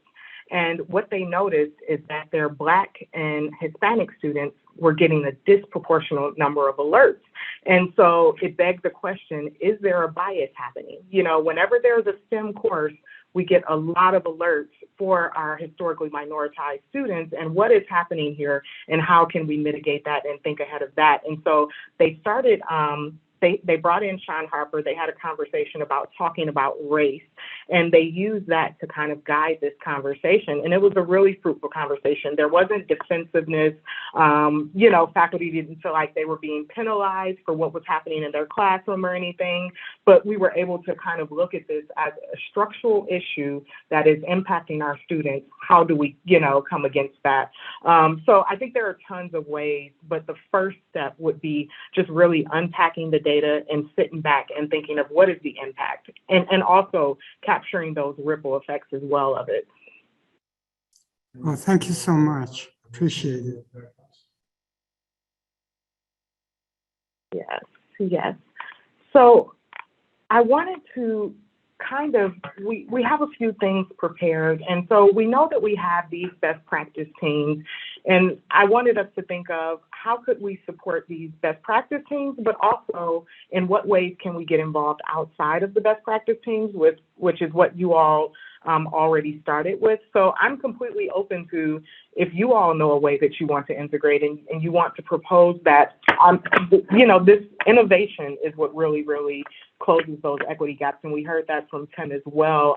Another example I have of this is I was working with Milwaukee Area Technical College, and they brought in a rent assistance provider into their retention and emergency grants because they found out this was in the middle of the pandemic. The eviction moratorium had just lifted. There was a lot going on with student housing. And so they really wanted to bring in, those kind of providers to support their work. So I just wanted to highlight that getting in this work, we really will find a whole lot of external forces that are impacting student success, and we'll need kind of that support there. So I just wanted to put this up of, with the prompts below, is there any way that you all can help support the team's work? Could you help provide data, reports, strategy? Are you a subject matter expert? Was your dissertation work in some area? Or do you have some community provider that you think could inform this work? These are things that we want you all to ask yourselves, and let's think about how we can integrate with these team leaders. So I would just pause here and ask, do you all have any ways that you would want to contribute to best practice teams? Any ideas, any support there? Yes, Nate. I hope I have something to offer some of the groups. Could you go through the equity best practice teams and just kind of define them quickly for me? Maybe only me. Maybe I'm the only one that doesn't understand what each of them does. No, thank you for that, and forgive my jargon. So the hold reform team, they are going to look at all of the holds. So we're going to just run an institutional hold audit, but we're also going to look at what is the impact on students based on their social identity. So we will disaggregate those holds by race, ethnicity, Pell eligibility, cohort, major, things of that sort to find out what's happening with our students, who's receiving the most holds, what is that impact? Is it, is it affecting time to degree? Are they just completely stopping out? Kind of what's happening there. Then based on what we learn, we're going to remove some holds. So for example, those advising holds, where we're just bringing a hold in so a student can come into our office. Should we think of a different way of engaging the student and remove that hold? There are some that we won't be able to remove, like those bursar holds. But for those, can we reform the resolution? So can we add on that retention grant? Hey, we got a new retention grant program. We understand you have a balance. Get your funding here. Or we have a course on financial empowerment, or sign your promissory note. Kind of what do we need to do to kind of reform it there? And then based on what we learn, this committee will turn into an academic policies committee. Because what will happen is after you go through this whole reform process, this team will learn how to audit policy for inequities. So we'll just want to kind of, turn this team over into the academic policies committee. That way, every year or whatever cadence we decide is appropriate, we're constantly looking at our processes for inequities and constantly thinking about them. All teams will want to remain agile because there's always going to be an external force that's going to impact student success. And so we'll want to kind of turn this into a cycle. The next one is retention grants. This team will think of what is the funding that students need. And we'll sometimes call it retention and emergency grants, because we'll not just think of that funding for retention, but do you have that just-in-time need as well? An ideal world would be you're funding students proactively based on their need before they get on campus. You're funding students reactively based on those students enrolled with unpaid balances, and you're funding those students just in time. So they need a gas card, they need a meal card, food pantry, you're learning from the class, things of that sort. So that is the ideal that we want to get to. And so that's what we're helping these teams with. What philanthropy do we need to get in? What HERF funding do we need to get in? How can we leverage COVID relief and all of those things so we can make sure we have a robust financial support system for students? Transfer pathways is ensuring that students are able to transfer. Transfer is a huge underreported equity issue just because we're not required to track students as they move. Like each institution is only required for their enrolled students. So we don't know what happens to students as they move between institutions, and a lot happens and we lose them along the way, especially our historically minoritized students. So what we'll do is we'll unpack through process mapping, data mining, website audits, as well as focus groups. And we'll understand what's going on with transfer students, and from there we'll develop a plan. So we did this with the Milwaukee ecosystem, and we discovered that they had plenty of articulation agreements, but they were just artifacts sitting on their websites. And so we needed a data sharing MOU. We need to know, how are you passing this student from this person to this person at this time frame? What data do I need to know prospectively about this student before I get them? Kind of all of those things, so we can have that seamless handoff, and so we can bring in more co-advising for our transfer students.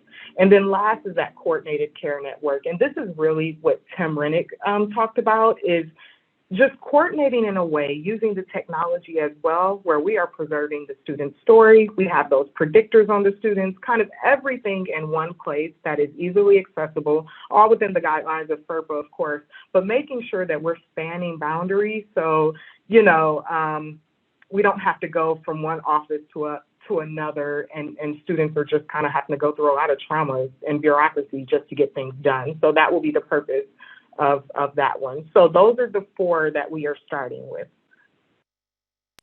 It's very helpful. Thank you. And what we'll find for the hold reform, an initial barrier they will get is the data, is pulling all of those holds, because it's depending on your SIS and things of that sort. the next big barrier for hold reform is advocating for change. Once you discover a thing, for example, UWM discovered that a student would look like their hold was resolved with bursar, but they would still have a hold with the police department, with the chemistry department, kind of with all of those things. And so they're advocating for a centralized payment method. Parkside discovered that their state debt collection processes impact the amount of time that a student can have a balance. So when they have students enrolled with an unpaid balance, they have to send them to collections. So imagine, sending your minoritized students to collections. Now, this is a state thing, so imagine them advocating for this. This is a little different. MATC, they noticed transcripts was really impacting. And also, we looked this up and we discovered 2.2 million students are not enrolled right now because they have a transcript hold for $25 or less. Like, it's ridiculous, right? And so, so they're actually awarding the first transcript free and trying to work with the National Clearinghouse. So with each of these, you're going to discover something, and even within this ecosystem, Miami's problems are going to be very different from NKU, from every other institution. And so it's really interesting kind of finding what comes out of this discovery, because it's always a unique challenge. But I will say, once we look on the national level, we'll either find that we are trailblazing a solution, or everyone is kind of wrestling with this thing. So it's a little fascinating and a little scary at the same time.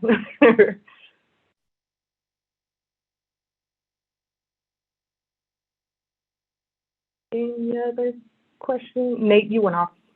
Yeah, sorry, one quick follow-up. Will there be advocacy with each of those teams, or will there be another team for advocacy? That's a great question. Each team will need kind of advocacy as they're going. Thank you. And you all see the team leaders there, so feel free to collaborate and reach out in that way and think of ways that you can provide support. I would say now, shifting to getting involved outside of the best practice teams. So forget the boxes on the slide, but this is me trying to show the structure. So those executive sponsors, those are the 4 presidents, and the presidents have each appointed a program owner or a co-program owner that really, really informs Moonshot. Now, each institution has those 4 best practice teams, and they also have a technology team. So they're either doing Navigate or Starfish. And then this is the hold reform, retention grants, transfer pathways, and coordinated care. Now, what we want to do cross-regionally is we'll bring together those teams as well as the technology enablement leaders, but we want to have kind of a community advisory council. And so this is where we are working with community-based organizations that are informing this work. Like I said, rent assistance providers, even when we're thinking of K through 12 access providers for college as well, when we're thinking of enrollment and things of that sort. We will have an equity mindedness development team, and this will be those leaders who are making sure that we're working on the equity portion of it, that we're having the inclusive language, that we're auditing for inequities and things of that sort. The leaders who will serve on this team will probably be your chief diversity officers or those who are leading DEI on your campus, but this is open to anyone with subject matter expertise in that area as well. Then we have the outcomes assessment team. This is really essential because this will be on gathering data. Data, it can be difficult depending on what campus, and we will need support there. So we'll need kind of IR stakeholders, or if you're a data miner, you're savvy with Excel, kind of all of those things, we would want someone to support so we can ensure that we're telling the story and layering in that data and those outcomes. And then this leadership development team is essential as well. One thing we say is we realize everybody's capacity is strapped right now. We realize that we all are fatigued. We realize that we're in the great resignation or great shuffle and all of those things. So we'll say for those leading this work, it's okay to get those up and coming leaders. Let's think about grooming them. Who's your graduate student that we can leverage to lead this work, or kind of who is working in your different offices that we can think of, so we're not tapping those same leaders who are running every initiative. They're fatigued, they're doing a million things. So leadership development and making sure that we're empowering those up and coming leaders is really, really essential. And that's actually what Georgia State does. The person who provides all of their student success data, they actually gave that student, they gave the stakeholder a tuition waiver to take one of their data science courses, and now that person produces the data for them. So this was a perfect example of how our courses can work in the workplace and look at the impact of this and what the student is able to do. So we certainly encourage that model as well when you're thinking of who's going to do this work, or we need hands on deck, and all of that.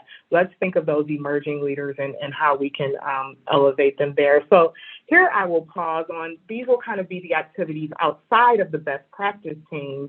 Any questions or any ideas on ways you all would like to integrate in this way?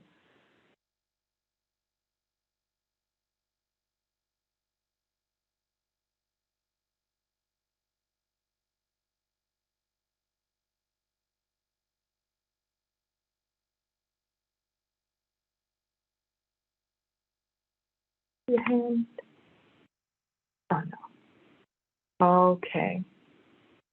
So the Leadership Development Team, they would assist with leadership institutes. We had one leadership institute for the best practice team already, but what we will do is we have kind of a menu of items that you can pick from based on what is the development that's needed on your campus. And then you all would pick, and then we would coordinate kind of how to do that. And so to give an example, we would have a list of, do you need disaggregating data in the classroom? Do you need storytelling? Do you need running an effective meeting? Project management 101, change management 101, kind of what are the things that we need to develop, and we'll use this and kind of launch this curriculum for your specific campus, or we can do it as an ecosystem since we're all together.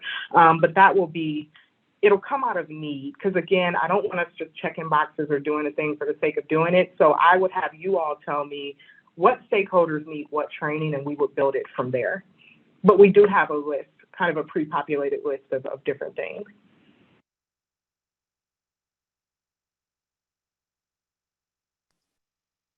I'll just keep asking questions if no one else has any. I just have a really high level question here, hopefully. Would it be accurate in any way for us to say that kind of the goal for us is to become an ecosystem of 4 Georgia states when it comes to this program? Or will it be prescribed for each institution, or for the 4 institutions that might be something different than what Georgia State has done? That's a really good question. I would say kind of yes in a generalized way, but I also think this ecosystem will grow, because I feel like Miami has other feeders, that are not directly included. I know each institution has more feeders, so it would be my hope that this institution would grow. And yes, that everyone would erase equity gaps, but I don't think everyone would look like Georgia State University. And just to call out a perfect anecdote of that is, while working with the Milwaukee ecosystem, we met with Georgia State. We tried to put in place their exact Panther retention grants model, but we discovered that students had such an aversion to loans in the Milwaukee area that we weren't able to really just kind of place on those grants, in the same way that they did. Also, Georgia State, they have a complete SQL report. It's about 24 pages that they use, and this is how they run all of those data points. And so we were unable to model that predictive report because we didn't have all of those data points at other institutions, and so you'll see that the more that you try to model that, there will be some individual kind of institutional limitations. There will be some things about student mindset that we didn't take into account, and all of those. But he provides the framework where we can easily, kind of do that. But I think when we try to take exactly, that's just impossible. But we can eliminate equity gaps. I think that is my biggest takeaway is, okay, we can do this, but our approach will have to be super contextualized. Great, thank you.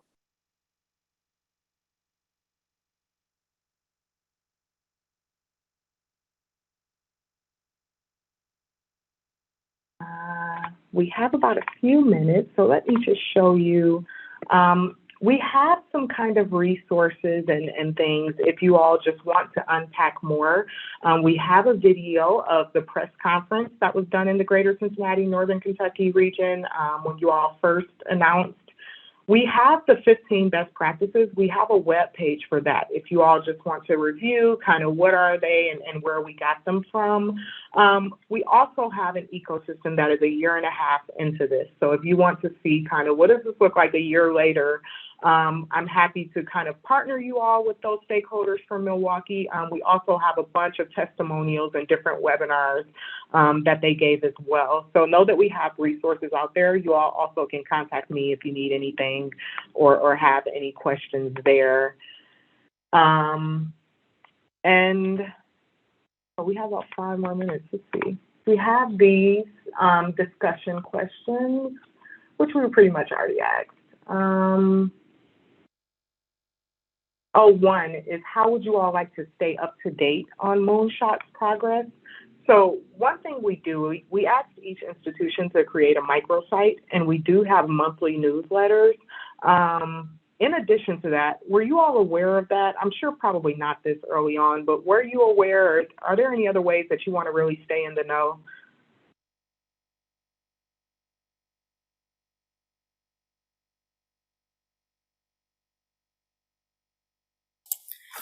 Hi, this is Leslie with Cincinnati State. I have a different question to that. I've been getting your newsletters and they're lovely. And you may have answered this, and I'm sorry, I was working with a student for a moment. These 15 best practices, how did EAB come to determine that these are the ones? That's an excellent question. So it came from a student success playbook that we published. Was it in 2019 or 2020? But it was working with that in collaboration with Tim Rennick. So you all are part of a student success collaborative, and this is where we have about 1,500 institutions who are part of Navigate and our research services. And so we are able to kind of collect all of the data and practices, and we're able to see what's really working and what's not working from stakeholders who are on the ground doing this. And so from that, we determined that those were the best practices. In those buckets, we ran at access and enrollment, academic policies, student belongingness, and leadership and change. Those were the 4 buckets that we knew were essential in erasing equity gaps. And so that is really how we came from it in building that student success playbook. So we have,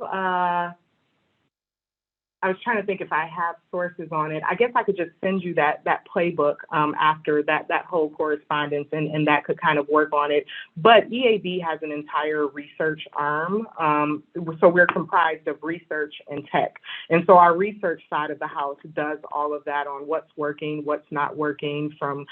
This was borrowed from Guided Pathways, from Complete College America, and kind of all of those things. And so that's how we landed on the 15 best practices. And we're actually shifting our language to call them proven practices instead of best practices, just because our work in equity is teaching us there is no, kind of best practice. And oftentimes these best practices may be centered on whiteness because we didn't have the end value to see what was the best practice for our Indigenous students or for our other historically minoritized students. So we are actually challenging that and going at everything with the deep context in this work. Love it. Thank you so much. Mm-hmm.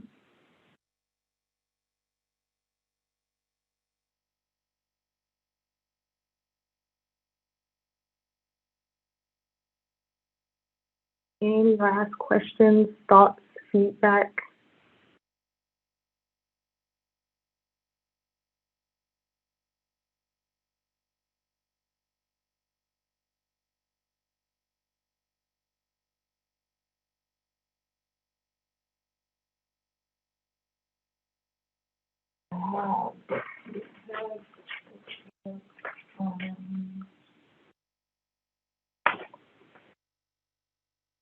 This is okay. Well, there's the book, From Equity Talk to Equity Walk.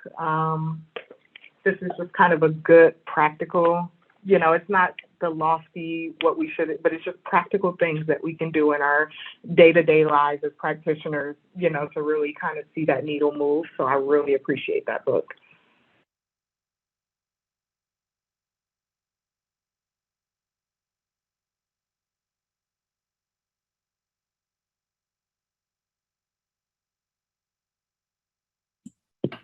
I guess I have one question. As I think about a lot of what you talked about today, many of these are localized at a certain institution. And so I guess I wonder, what do you see as the benefit of the ecosystem for Moonshot as opposed to each individual institution individually doing these beneficial things?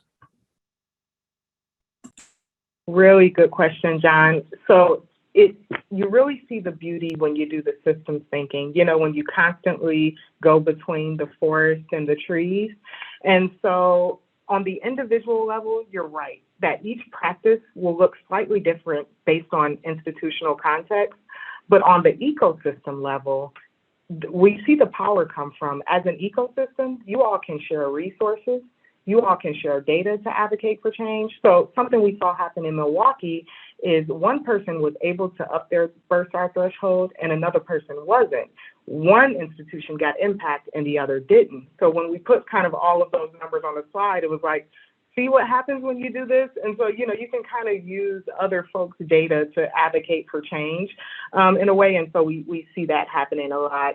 We also see the sharing of resources that happens at Parkside as well. For example, everyone couldn't afford to engage in a professional development. So one institution purchased it and then shared seats with the others in the ecosystem.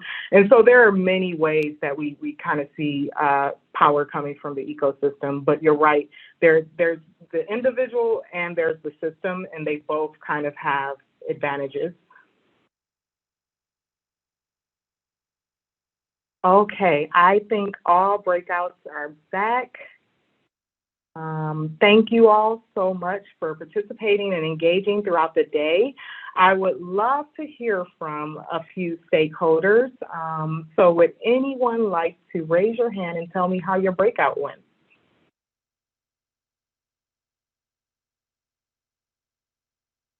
And let's start with hold reform. Oh, Carolyn, I saw you come off. Yeah, I'm happy to share. I think we had a very interesting conversation that sort of was free flowing, and I think we centered on a few issues. One was really thinking about the admission criteria. Dr. Walker brought up a really good point that if you use a cumulative GPA as your admission criterion and the student maybe stopped out and had a poor GPA a long time ago, and that's now held against them, but they've done really great in the last enrollment period, thinking that out, that actually can harm people. And then we talked a lot about how to do speedier transfer credit evaluations, the need to really look as you're doing the pathways. It's fine to create the pathways, but the work is really behind the scenes, like looking at your prereqs to see what's really needed. Noticing what the math course is it really needed to have this particular math course? Are the advisors talking across the two institutions? And then we sort of all are interested in PLA portfolios, but no one's done a lot of work yet on it. So we sort of agreed to share ideas for that. And that was kind of some of the big kind of ideas that came forward. I don't know if anybody else might want to, that was in the group, share something I forgot. I was with that group. This is Frank from NKU. Carolyn mentioned the credit for prior learning and how we talk a lot about that at institutions, but we have a harder time actually institutionalizing that, and how maybe that can be important for students who might have work-life experiences or other experiences where it actually really could translate to college credit. And it requires some work with faculty, but there could also be some things that we can pre-design with employers, pre-design up front to help make some of those transfer things possible. So we were discussing kind of some ideas around how to really explore that more strategically. Thank you. Thank you, Carolyn. Thank you, Frank. Robin, I see your hand raised. Yeah, just real fast. I was in the completion or retention grant breakout group, and we were very fortunate to have Dr. Rennick in our group. And so I was really helpful to me anyways, just to see how, in terms of implementation, how sort of elegant and efficient this program can be. He shared with us, Georgia State and sort of the metrics that they've used. So as we go back and look at what metrics are we going to use, but it really helps seeing how doable this is. So really appreciate it. It was a great breakout group. Thank you. Thank you. And do we want to hear from one more person? One more. I'll talk about the coordinated care group. We had a great conversation, just sort of identifying some places where we're already doing some good work and thinking about places where we could work better. I think we had one comment from Kelly over at Regionals who said, we have a lot of care, we just don't have a lot of coordination yet. And I think that really hit the nail on the head for Miami. And so I think we're all really looking forward to thinking about how we can do a better job of identifying people and particularly processes and policies that we can work better to coordinate on. Thank you for that, Amy. And I love that. Have the care, just need the coordination. And that underscores the poll as well. When we said we needed, processes was that moment of opportunity for us. So really love that. All right, everyone, we made it through the day. Thank you so much for hanging in there, for engaging in us, for engaging with us, having those hard conversations and discussing equity for the sake of our students. I love to close out with this quote from Dr. Ben-Simone, and it's from Martin Luther King Jr., which this is perfect, seeing that Dr. Tim talked about him, and yesterday was actually the anniversary of his assassination. But Dr. King said, rarely do we find men who willingly engage in hard, solid thinking. There is almost this universal quest for easy answers and half-baked solutions. Nothing pains some people more than having to think. And so Dr. Ben-Simone adopted this quote and layered on kind of equity here. And she said, rarely do we find institutional stakeholders who willingly engage in hard, solid thinking about their practices and how they contribute to racist outcomes. There is an almost universal quest for structural solutions that leave whiteness untouched. And I thought this was just a powerful quote that undermines our work, that we have to engage in that hard thinking. We have to challenge our assumptions, our biases, those myths, that we typically just take for facts on our different campuses and about our processes. But this is the work that we really, really have to engage in.